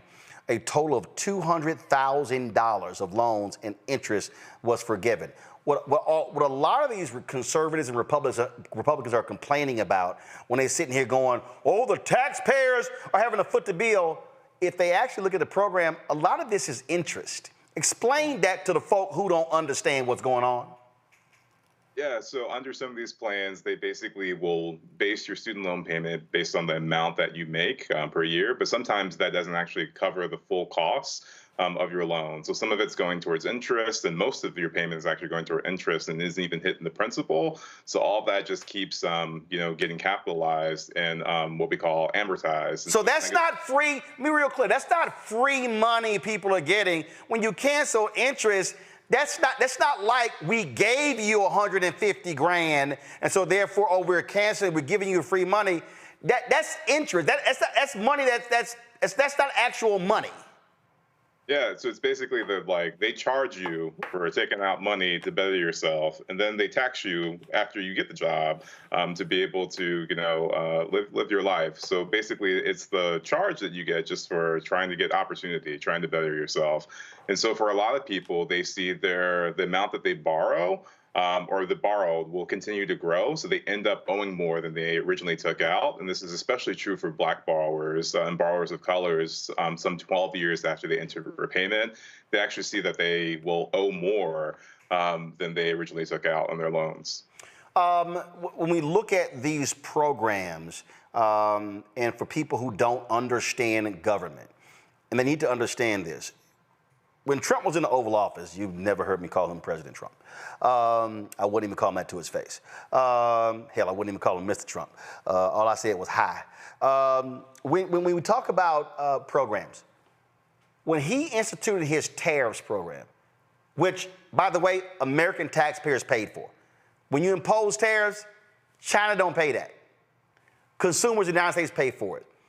He essentially, because all these farmers got screwed, the federal government handed out some $25 billion to mostly white farmers in Indiana, Illinois, Wisconsin, and many of these Midwestern states. And so when I hear these people complain about, oh, this is unfair, the American taxpayer is paying for this, they also don't say nothing about all of these corporations that get subsidies, all fossil fuel companies and so many others who get tax breaks, who get subsidies from the federal government. I mean, not only that, but the thing is, student loan borrowers are taxpayers, and I think we forget that as part of the equation. Like, somehow they don't pay taxes, they're not part of the system. They do. They pay taxes. They're part of the system. So, it's not just like we're taking one benefit from one group of people and giving it to the other. Like, this is for everybody. Like, I want my doctor to not have to worry about student loan debt when I'm in the examination room. I want our teachers not to have to worry about their finances when they're up in front of the classroom teaching my kids. So I'm invested in this because I'm invested in my community and making sure it runs well. And so if we want our communities to run well, whether that be at the local level, the state level, and yes, of course, the federal level, then that means that, we need to pitch in. We need to have programs that support, public school teachers, like, our other guests here talked about. We need to make sure it's supporting firefighters, that's supporting our veterans. Like, that's who this money is going towards. It's just trying to make it easier for, like, current generation of people who are trying to pay back, but also make it easier for people who are trying to go to school now, not have to worry about that burden, shouldering the burden of student debt. And Joy, this is the benefit. This is another comment in our YouTube chat. Alexandra Jackson, my loans, she says, Roland, my loans of $152,000 were forgiven. $25,000 was interest. My loans were forgiven in May 2023, which allowed for me to purchase my first home in July of 2023. That's what we're, so when these people are complaining about, these freeloaders and they're paying for your art degree or your French philosophy degree, no. The people who are having loans forgiven, many of them are public servants. Many of them are people who are not out there, who are not trust fund babies, who are not sitting here making millions on Wall Street, regular, ordinary people, as Jared said, who are still paying taxes, who now, as in this case, she's now a homeowner. Yeah. And, there's so many stories and, there may be people that say they don't know anyone. Around me, there are so many stories. My husband tells a story of one of his former co-teachers who had applied several times to the public service forgiveness program, including my husband. My husband had applied many times before, but got denied. And with the refocus of the administration of fixing some of the problem of this program that existed before, and nobody was crying about it before, by the way, but that fixed it. We were afforded the opportunity for him to submit it and finally, receive the forgiveness. His co-teacher, not only a teacher, but worked in the Air Force, right? So, like, these programs were set up previously. It's not like just Biden created them all himself. And people are able to apply and then do more. People are not taking the money that they would ordinarily pay to student loan interest, as you mentioned, and as your guest mentioned previously. Now they can invest it in different parts for their home, to buy a home, in their children, right? To be able to do more. So people telling me, are you going to pay for future children? Sure am, because I got 4 foster kids, one of which who's going to college in 2 years. So I'm going to have to pay something into a program in between scholarships, or maybe take out a parent loan or something to be able to send her to school and the other children that we're raising in this household. And so people have this mindset that they believe the people that they are investing in are all freeloaders, right? And we have the same attitude, or people have the same attitude when we get to public benefits for people who may need support, whether it's SNAP benefits or anything like that. They have this negative image of who this person are. Meanwhile, we have the facts of who other people are who are not paying their fair share, right? Who are, whether they're corporate paying their fair share in taxes, whether it's wealthy people, the 1%, right, who don't pay their fair share in taxes. We have the facts of who they are and how they are, dodging paying their fair share.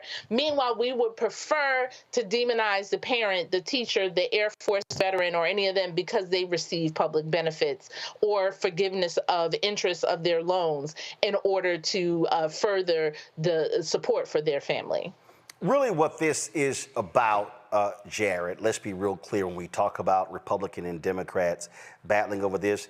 This is about Republicans and conservatives trying to appeal to their non-college educated voters, saying, see, those elites over there, they're getting your money. No one is forgiving your money. That's what they're doing. But of course, one of the things they leave out is that many of those folks who support conservatives, who support Republicans, live in some broke-ass states where they get money from blue states that pay for their government. But it's amazing how they conveniently overlook those details. I mean, not only that, but like the people who, like, if you go to college and you don't get the degree, you still have student debt if you take out loans. You got to pay those back. And that actually puts you in a worse off position. So we're actually talking about some of those people in those communities who are disadvantaged. Maybe they didn't have a good time or didn't get the education that they needed, and they still have to pay back student loans. So it's not just that, like, if you have the degree, you pay it back. No, even if you don't have the degree. And Vice President Kamala Harris, when she spoke in Detroit as well as in Charlotte and in Atlanta on her economic empowerment tour, she said remind people that even if you didn't graduate, you can also apply for these programs to have your student loans also forgiven. And so people out there watching and listening need to understand that as well. Go ahead. Yeah, and so the other point about this too is that, like, and I think we've highlighted this and mentioned it. This isn't just a Biden policy, right? So the public service loan forgiveness program, income-driven repayment programs, they've been around for a while. Income-driven repayment plans, in particular, have been around for over 30 years. We've seen those revised 3 times, and no one cried wolf there. Public service loan forgiveness itself, that debt relief program, was actually signed into law by President W. Bush, a Republican, signed that into law, that loan forgiveness program that's on the books today, because they wanted to make sure that people weren't struggling with the burden of student debt. So this is a problem that affects Republicans, Democrats, independents, poor people. Like, it affects everybody. So it's not just like red and blue states, it's in every state. And that's, one of the things that we need to just remember in this is it's not just like a rich kid problem. Rich kids don't take out loans. They don't need to take out loans, but the people who do are middle-class people, and low-income people who they have no other capital, they have no other wealth, they have no other means to be able to get an education, to better themselves, to have access to opportunity. And when we do stuff like we're seeing now with the courts and taking away these relief programs, we're hurting generations of people. We're hurting this generation. We're hurting future generations of people, because people are going to question why even go to college if we don't provide the relief for them to do so. From the panel, Joe, you're first. Yeah, I'm just I'm glad that you guys, to the extent that you have been able to benefit from this program. What is the thing that you would want potential college students to know? What could we say to them collectively, people that are maybe being dissuaded because of the prospect of debt? COVID really brought this out for folks, right? When people were paying to be on campuses, and it made them rethink on some level. How do we tell our kids and everyone to continue to dream and to know that if they're as wise and prudent as they can be, faith and works will come together, and we'll still find a way to do this and get your education funded? How do we talk to them about that? I mean, I would say, please go ahead.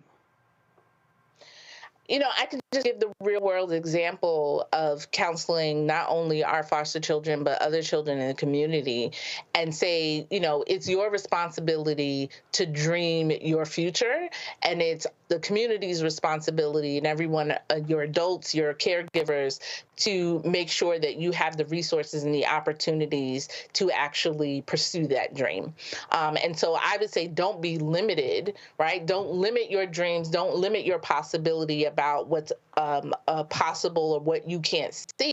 Let the community, let your caregivers, let your family, let your state and your government put together the opportunities and the resources for you to be able to accomplish that. Because we need, as was mentioned, we need teachers. We need those in the public service. We need doctors. We need those working in profits and social workers, which I hope is the next category of people, that we are really investing in to make sure that they not only get the financial support that they need in their jobs, but also the forgiveness that they need for the debt that they have taken on as well.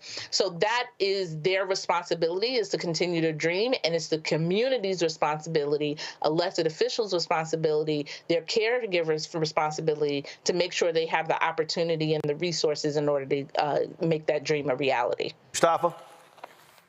Yeah, well, thank you all for being here. I think there's about 40 million folks who are still student loan holders.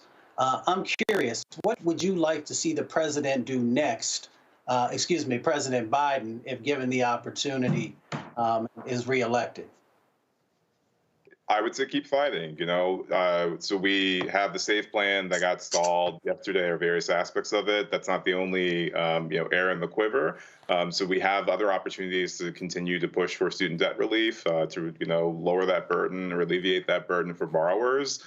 There are regulations that are going to be going into effect a little bit later, that would provide debt relief. We've got public service loan forgiveness. And the president has already been working to provide upwards of over $160 billion just through what's on the books. So I would just encourage the president to keep going, to keep fighting for borrowers, and to keep moving forward with providing relief for those who need it. Joy?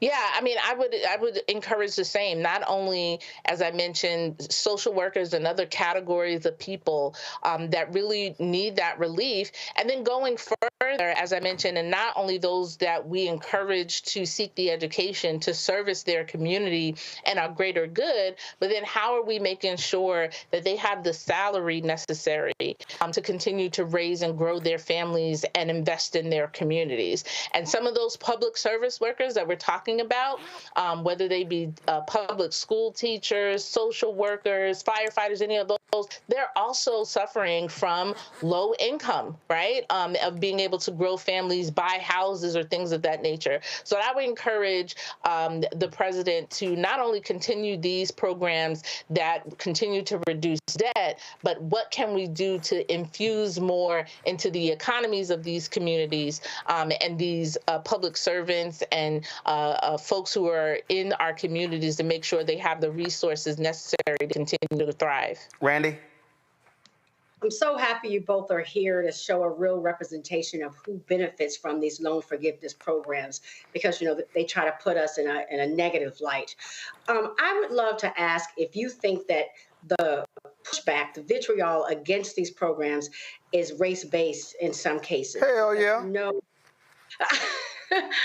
We know that, Black people are usually carrying about 200% more in loan debt after college. It very much holds us back, the debt that we carry. So do you think that is where the vitriol comes from, this fight against these loan forgiveness programs? Absolutely. And I can just tell from my anecdotal experience of what I've been experiencing over the last 48 hours since I posted that, where there's a number of people just responding, assuming who I am, I do, right? From calling me a welfare queen to, mooching off of the system just like my ancestors to everything, whatever. And I was like, whoa, how do we even I didn't even say nothing about that, right? It's clearly this underlying, I think even Roland, one point someone mentioned, it was like, here's your reparations, right? As if everybody isn't eligible and this is only a race-based program. So I definitely think that has something to do with it, because you see more and more people who are celebrating publicly are people of color, because it has such a transformational impact on our income, on our families. You then also see that plus people on, for political points are pointing to people that look like us as the only recipients of this program, that they're trying to buy votes in that way. Right. Jarrett?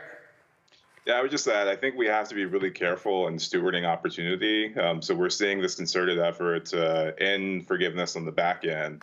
We also have to think about opportunities for education on the front end. And so we saw the dismantling of affirmative action. We've seen the dismantling of forgiveness program that would alleviate, debt burdens, not just for Black borrowers, but in large part would support Black borrowers. So we need to make sure that we are defending opportunity for students of color, for Black borrowers, for brown borrowers, because, on both ends, we're seeing opportunity limited.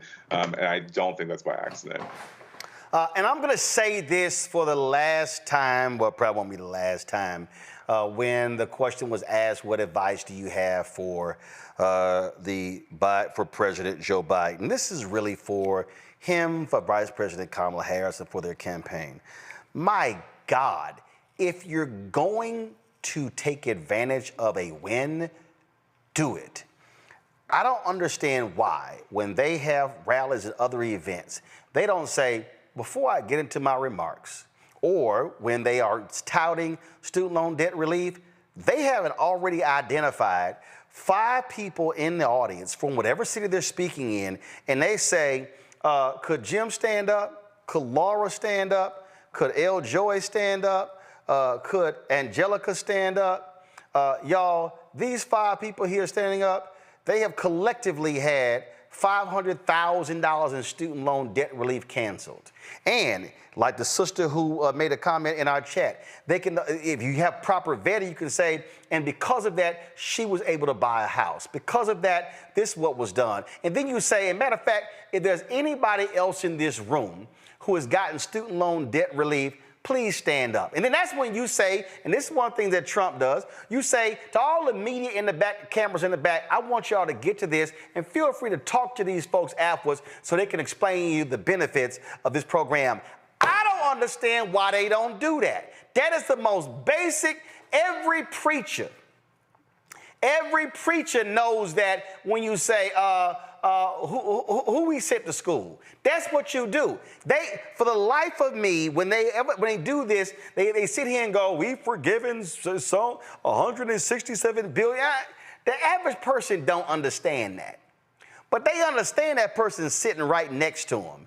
And that person right there, there's not an event that I wouldn't do that. And if I'm Biden, come the debate on Thursday, I'm naming folks specifically.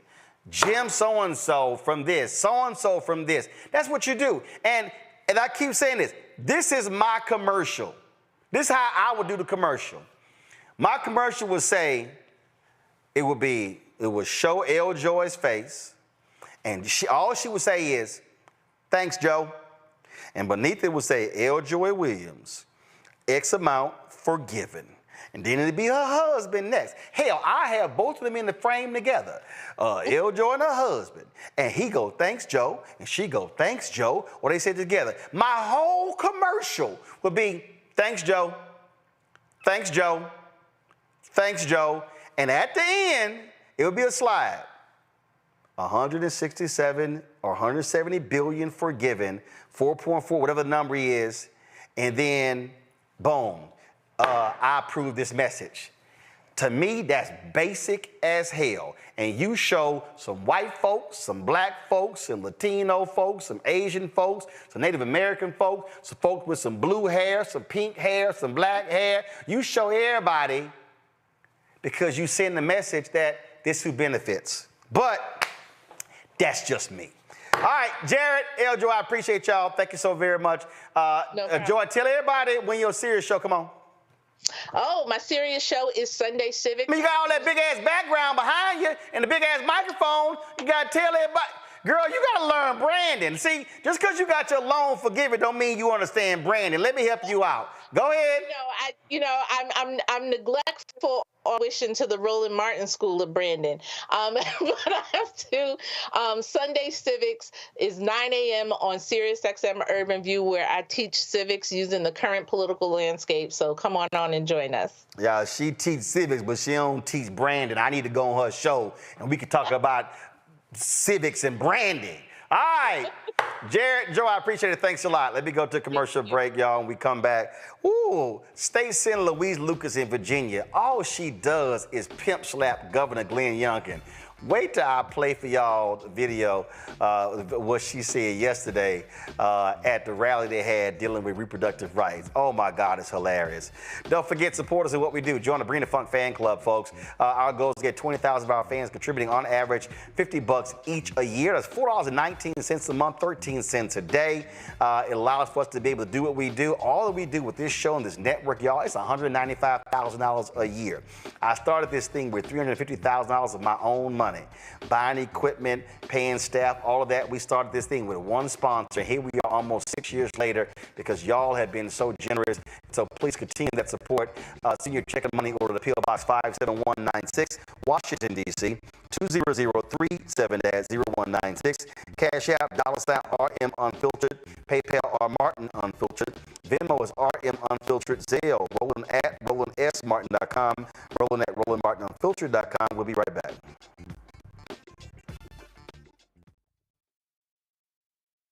Hello, my brothers and sisters. This is Bishop William J. Barber II, co-chair of the Poor People's Campaign, a national call for moral revival, and president of Repairs of the Breach.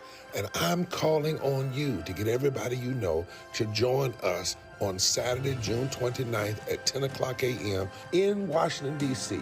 on Pennsylvania and 3rd for the mass Poor People's Low-Wage Workers Assembly and Moral March on Washington and to the polls, and the post effort to reach 15 million poor and low-wage infrequent voters who, if they vote, can change the outcome of our politics in this country.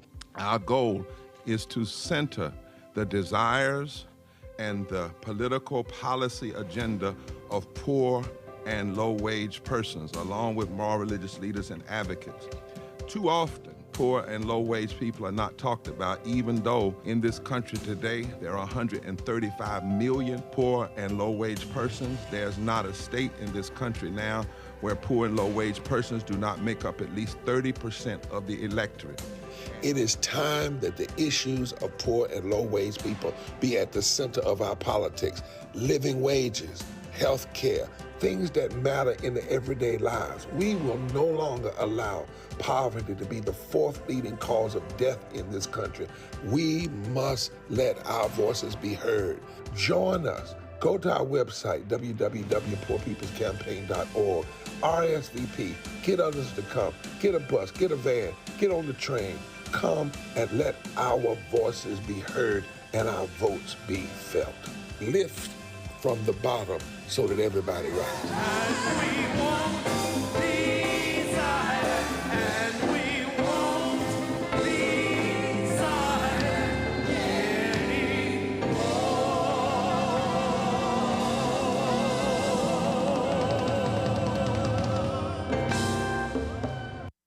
Hi, I'm Jo Marie Payton, voice of Sugar Mama on Disney's Louder and Prouder, Disney Plus. And I'm with Roland Martin on Unfiltered.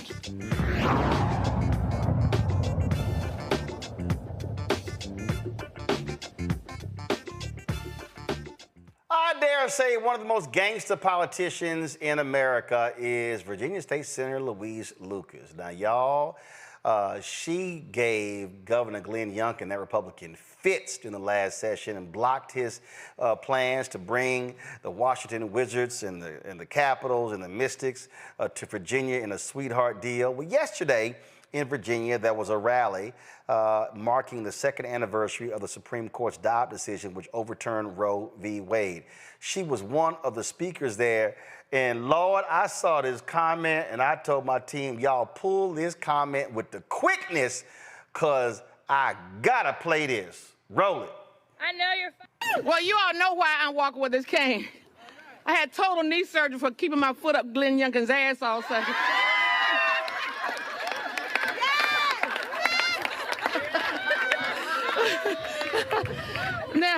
Now, while it's my pleasure to join you on this beautiful morning. Okay, all right, so that was just too good. Y'all got to run that one back.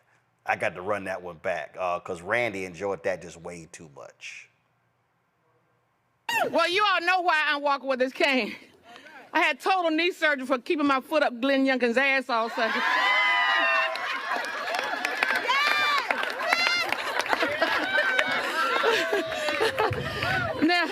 Now, while it's my pleasure to join you on this beautiful morning in the park.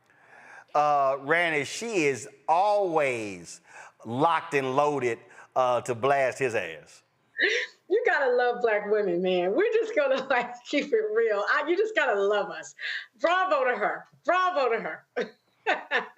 I mean, she's all. I mean, first of all, she's always jamming up Youngkin Mustafa, and again, he really thought that he was going to be able to run that. Matter of fact, this was a tweet that she posted. It's funny Glenn Youngkin attended the March for Life today because his bills to restrict abortion all marched right into my trash can bin.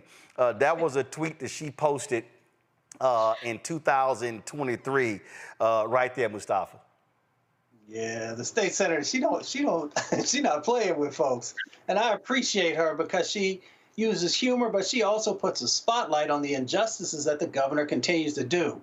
he's one of them smooth operators. You know, he figured because he has the right words and he has that look like he just stepped off of being a vice president on TV, that he can get away with the same types of injustices that those who wear sheets often do.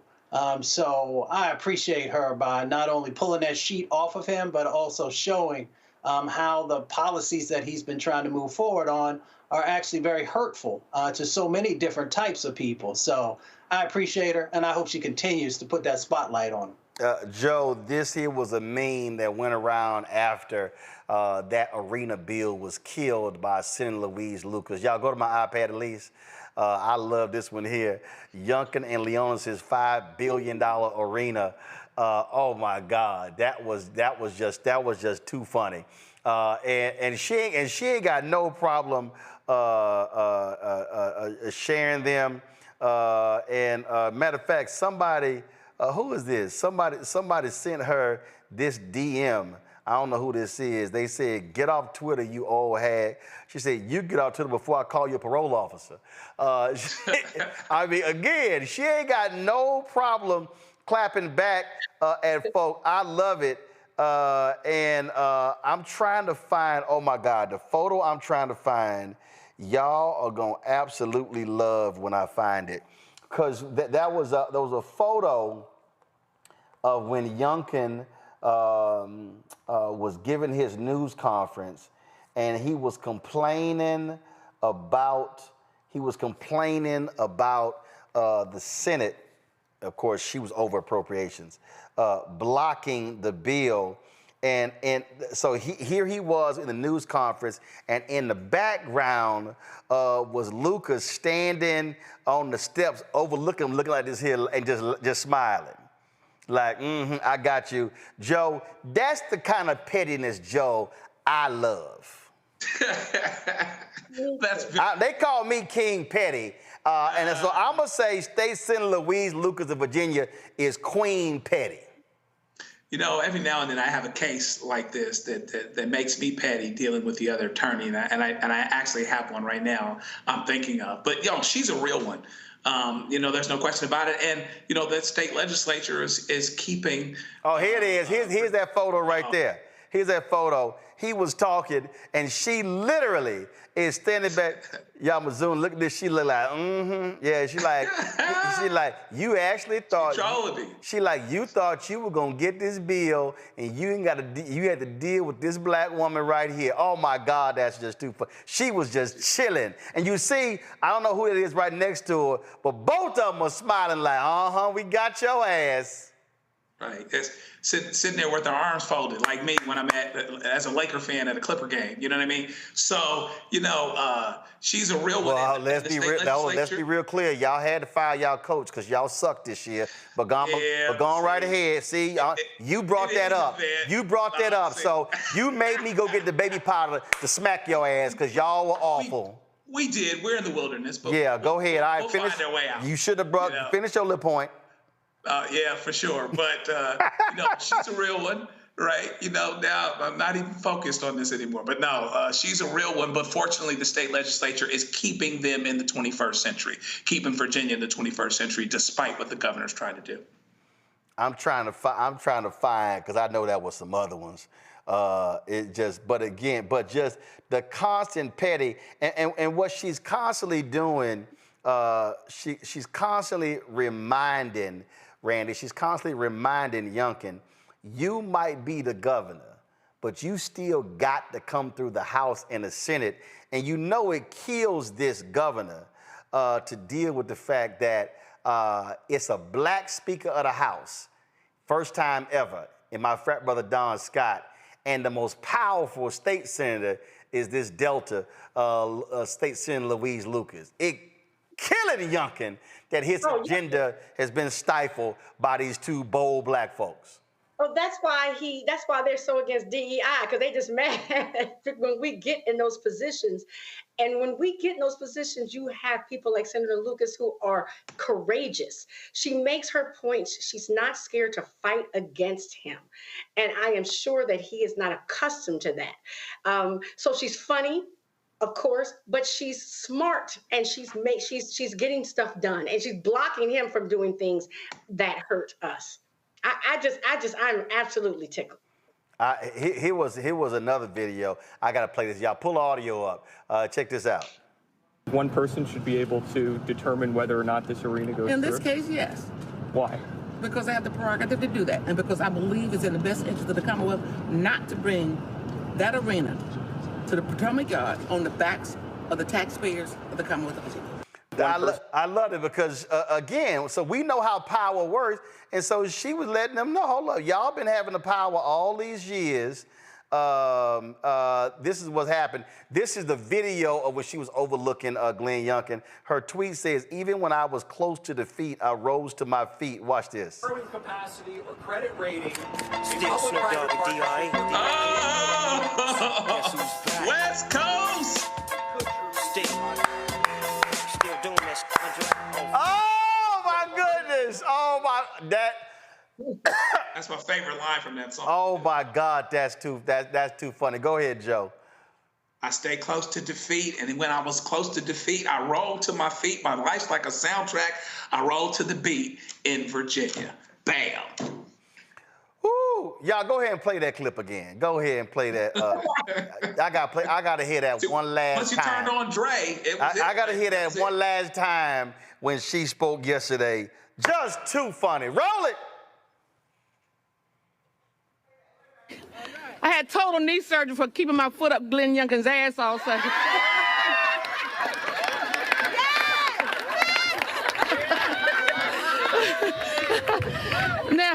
Now, while it's my pleasure to join you on this. Oh my goodness, I love my people. I love my people. Let me go to a break. I'll be right back on Roland Martin Unfiltered on the Black Star Network, where we keep both feet up a lot of folks' asses on a constant basis. I'll be back. Next on the Black Table with me, Greg Carr. Dr. Gerald Horne, a man regarded by many as the most important historian of our time. He provides us a history lesson I'm betting you've never heard before. Texas enslavers who planned to continue the conflict even after Appomattox, even after the formal surrender of Robert E. Lee. Dr. Horne talks about his new book, The Counter-Revolution of 1836, Texas, Slavery, and Jim Crow, and the Roots of U.S. Fascism. You do not want to miss this conversation. Only on the Black Table, right here on the Black Star Network.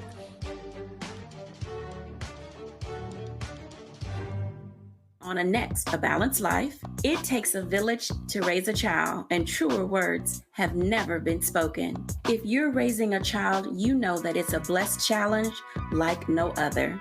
Even more so if your child has a disability. We'll talk to parents and our expert panelists about the best way forward for your child to help you maintain your own sanity on A Balanced Life with Dr. Jackie on Black Star Network.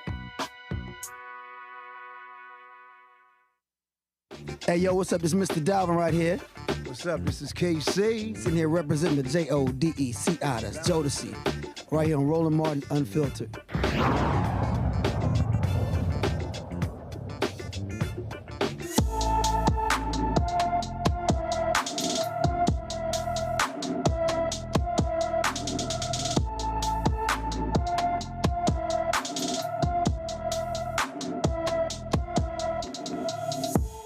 Dakari Babb has been missing from Norfolk, Virginia since March 21st. The 16-year-old is 5 feet 6 inches tall, weighs 180 pounds with black hair and brown eyes. He was last seen wearing a black sweatshirt, pants, and shoes. Anyone with information about Dakari Babb should call the Norfolk, Virginia Police Department at 757-664-7000, 757-664-7000. Folks, this story out of West Virginia is a true nightmare. A white couple is accused of using their black adopted children as slaves, locking them in a barn and forcing them to perform farm labor. Donald Ray Lance and Jean K. Whitefeather were initially arrested in October following a wellness check during which authorities found 2 of the couple's 5 adopted children locked in a shed on their property. Authorities said the shed only had a small porta potty and no running water. A 14-year-old boy was reportedly found with open sores on his bare feet. The kids told authorities they were forced to sleep on the concrete floor without a mattress or padding. In court, Whitefeather claimed that the shed was a teenage clubhouse and the children weren't locked inside. The couple's indictment alleges they specifically targeted the black children and forced them to work because of their race. Joe, what the hell? And it just makes you sick to your stomach. I mean, this is, there's no way to explain their way out of this. I believe in this case, they recently raised their bond too, but it should be high in any event. They should lock these folks up and throw away the key. And these children this will be a trauma that they'll have to deal with for the rest of their lives. And so just in case you're not sure that, there's still these thoughts and these notions out there, even when someone is actually adopted and brought in, and made family, you still have to understand that there is a legacy and there's a history that has people treating even people that are supposedly adopted as their own in a way that implicates race and that implicates white supremacy. It sounds like they treated the black kids different than the white kids too. So God bless these kids. I hope that they find a way to be okay day at a time. Mustafa? Well, the folks love to say that racism doesn't exist. It's something from the past. And this just highlights that, once again, these types of things continue to happen. We hope that this is a rarity, but we know that, the feelings that folks still have about the dehumanization of black people in this country. So, one, we have to keep sharing these stories. Two, we got to make sure that when people do these types of things, that the full letter of the law comes forward and they're held accountable. And three, we got to figure out a way in this country how to love each other. I know that's probably the most difficult of those three things that I just mentioned. But if we don't, this country is going to continue to just fall apart. So we'll see how we move forward over the next couple of years. Randy? What we're seeing is pure evil. And I don't just want the parents prosecuted. I want, where was the social worker? Where were the teachers? Now these neighbors are coming out and saying, oh, we saw them working. They were having to do farm work. Well, why in the hell did you not speak up? I mean, if I saw some kid who obviously was being abused day after day, I can't imagine just turning my back and then the police have to come and say, oh yeah, now that you mention it, I did see them out working in the fields like they were enslaved people. I mean, that is the entire system failed these children. And so, that's when I get just highly upset when our children are failed. And also, this shines a light on transracial adoption. And I have seen some cases where it's been very successful, but we have to stop ignoring the idea that race and racism exist in this country, and it's very real. So before people are permitted to adopt outside of their race, there certainly needs to be some sort of psych evaluation, some sort of training and education to be sure that these people have the right mind. I mean, that they don't have a racist mindset before we allow our Black children in these homes. I'm not saying we need to stop transracial adoption, but we definitely need to treat it as if we live in a racist country, because we do, in a country that was founded on the separation of races. Absolutely. All right, folks. One of the co-founders of Atlanta-based venture capital firm, the Phyllis Fund, is stepping down from the organization. Of course, this comes amid litigation from a conservative group alleging they racially discriminate. Ayanna Parsons, co-founder of the Phyllis Fund, who co-founded this in 2019 with Arian Simone and Keisha Knight Pulliam, was the fund's chief operating officer. Parsons told the Atlanta Journal-Constitution that the federal lawsuit against Phyllis Fund is not part of her reasoning for leaving the firm.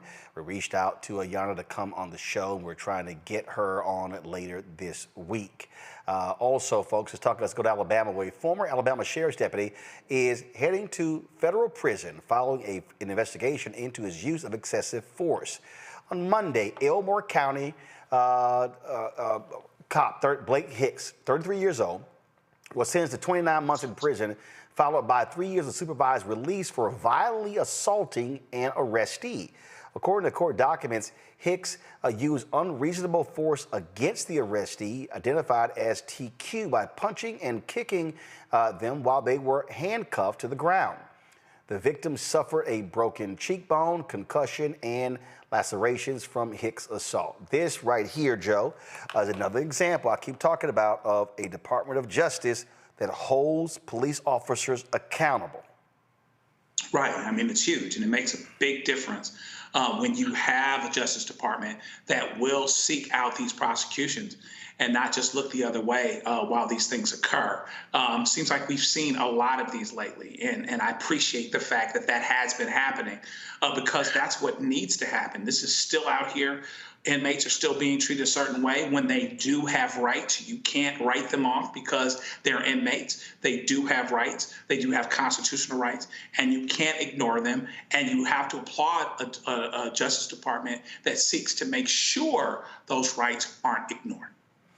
I still don't understand, Mustafa, why the administration does not talk about the level of accountability. Stop being scared of these white conservatives calling you soft on crime. I have yet to hear one time White House Press Secretary Karine Jean-Pierre talk about the great work from the White House podium of the Civil Rights Division of the Department of Justice. I mean, damn, cop after cop, warden after warden, jailer after jailer. I'm like, if they didn't even talk about holding the Phoenix Police Department with their patterns and practice investigation, we talk more about this stuff than they do. Yeah, I mean, missed opportunities. They have, these chances to actually highlight for people who have had to deal with an unjust, legal system, that there's somebody who actually is paying attention and moving forward on actions to try and eliminate, some of these individuals and organizations that have continued to just do nefarious types of things. Now, I don't know if they continue to chase that mythical voter and hoping that if they don't talk about these issues that somehow, the white male voter who's never voted for Democrats might be convinced to do so. But, if that's the case, then you have really you're just so far off the mark. So one, they've been doing great work. Two, it should be highlighted. And three, if you don't, you're missing an opportunity to help people to know that not only do you care, but you're doing something about it. Randy? Mustafa hit the nail on the head. I do believe that oftentimes the Democrats are scared to highlight what we're doing that's right for people that some people think are wrong.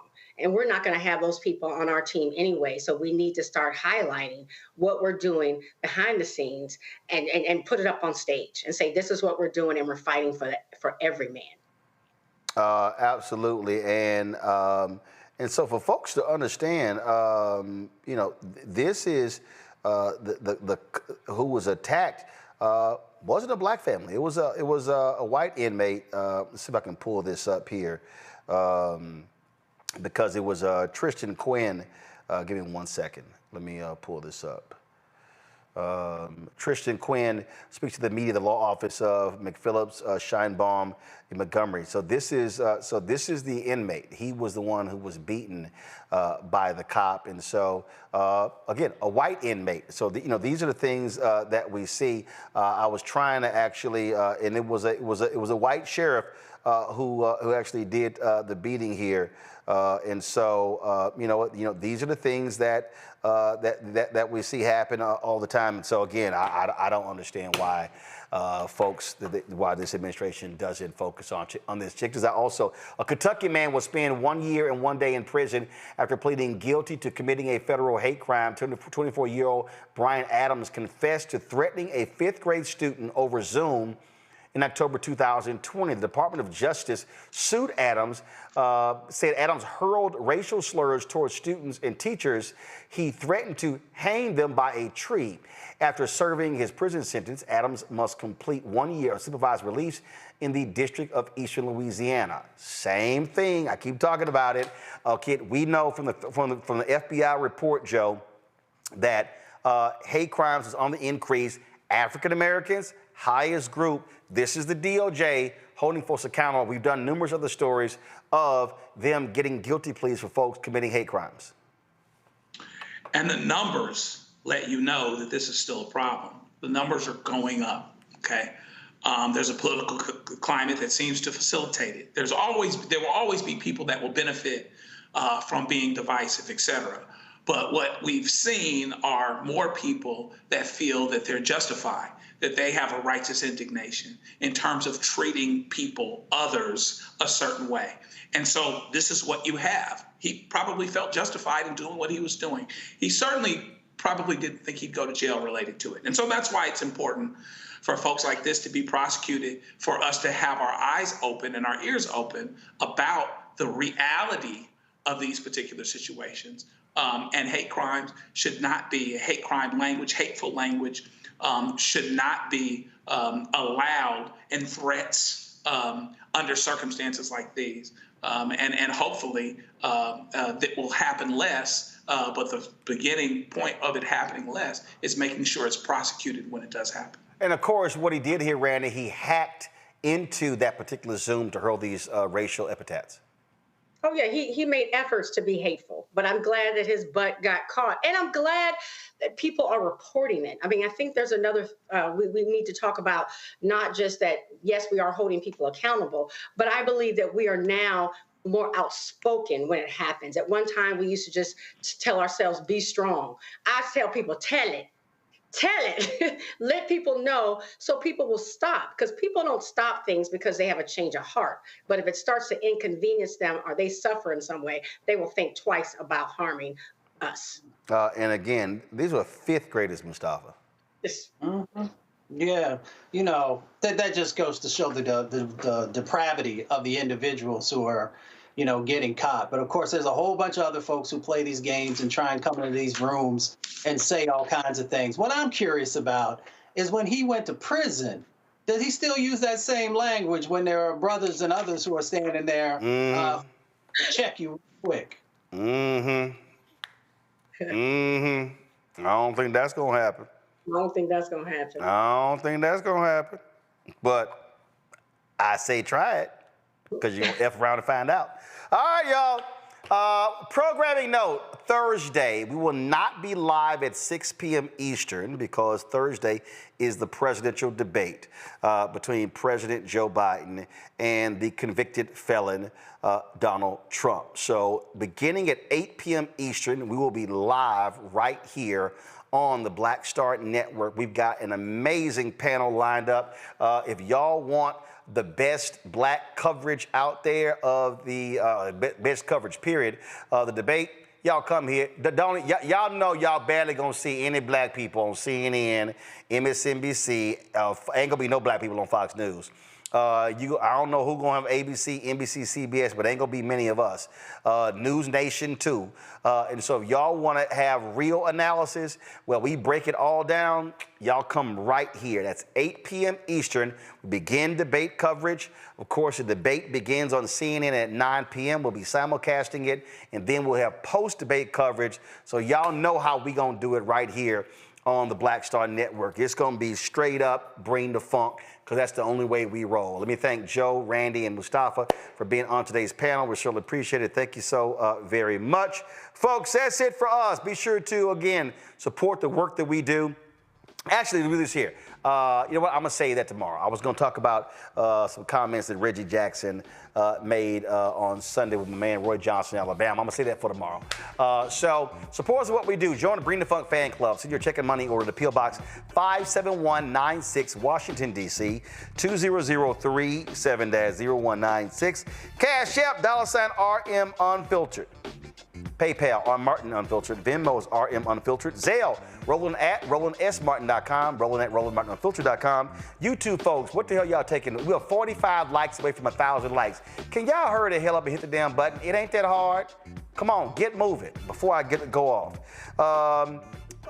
Also, download the Black Star Network app. Apple phone, Android phone, Apple TV, Android TV, Roku, Amazon Fire TV, Xbox One, Samsung Smart TV. And of course, be sure to get a copy of my book, White Fear, How the Browning of America is Making White Folks Lose Their Minds, available at bookstores nationwide. Ben Bella Books, Amazon, Barnes & Noble, IndieBound, Bookshop, Chapters, Books A Million, Target. Get the audio version of Audible. Y'all hurry up. It's 32 more likes. Y'all slow as hell today. I don't know what's going on here. But I'm going to do this here. Here are the folks who have given to us via Cash App during the show tonight and yesterday. Monique Pierre, Gloria Frederick. We also have Wytonia, Cynthia Hart, Cynthia Thomas, Erica Brown, Belinda Williams, Bradrick Bennett, Diane Johnson, Stacy Robinson, William Cunningham. We also have Margaret Keynes, Terry Jones, Nurse Linda White, Don Gibson, Tori Husband, Angela Parham, Carolyn Washington, Joan Venor, Carolyn Jackson, Alfred Conklin, Jacqueline Thomas, Rosalind Kinlow, and let's see here, Terry Ezel, Landry Sproul Jr. I appreciate all of y'all supporting us on the Black Star Network. Then I'll see y'all tomorrow. And we'll have results tomorrow of some of the elections taking place, including that of Congressman Jamal Bowman there in New York City. Holla! Black Star Network is here. Oh, no punch! I'm real revolutionary right now. Thank you for being the voice of Black America. All momentum we have now, we have to keep this going. The video looks phenomenal. See, there's a difference between Black Star Network and Black-owned media and something like CNN. You can't be Black-owned media and be scared. It's time to be smart. Bring your eyeballs home. You dig?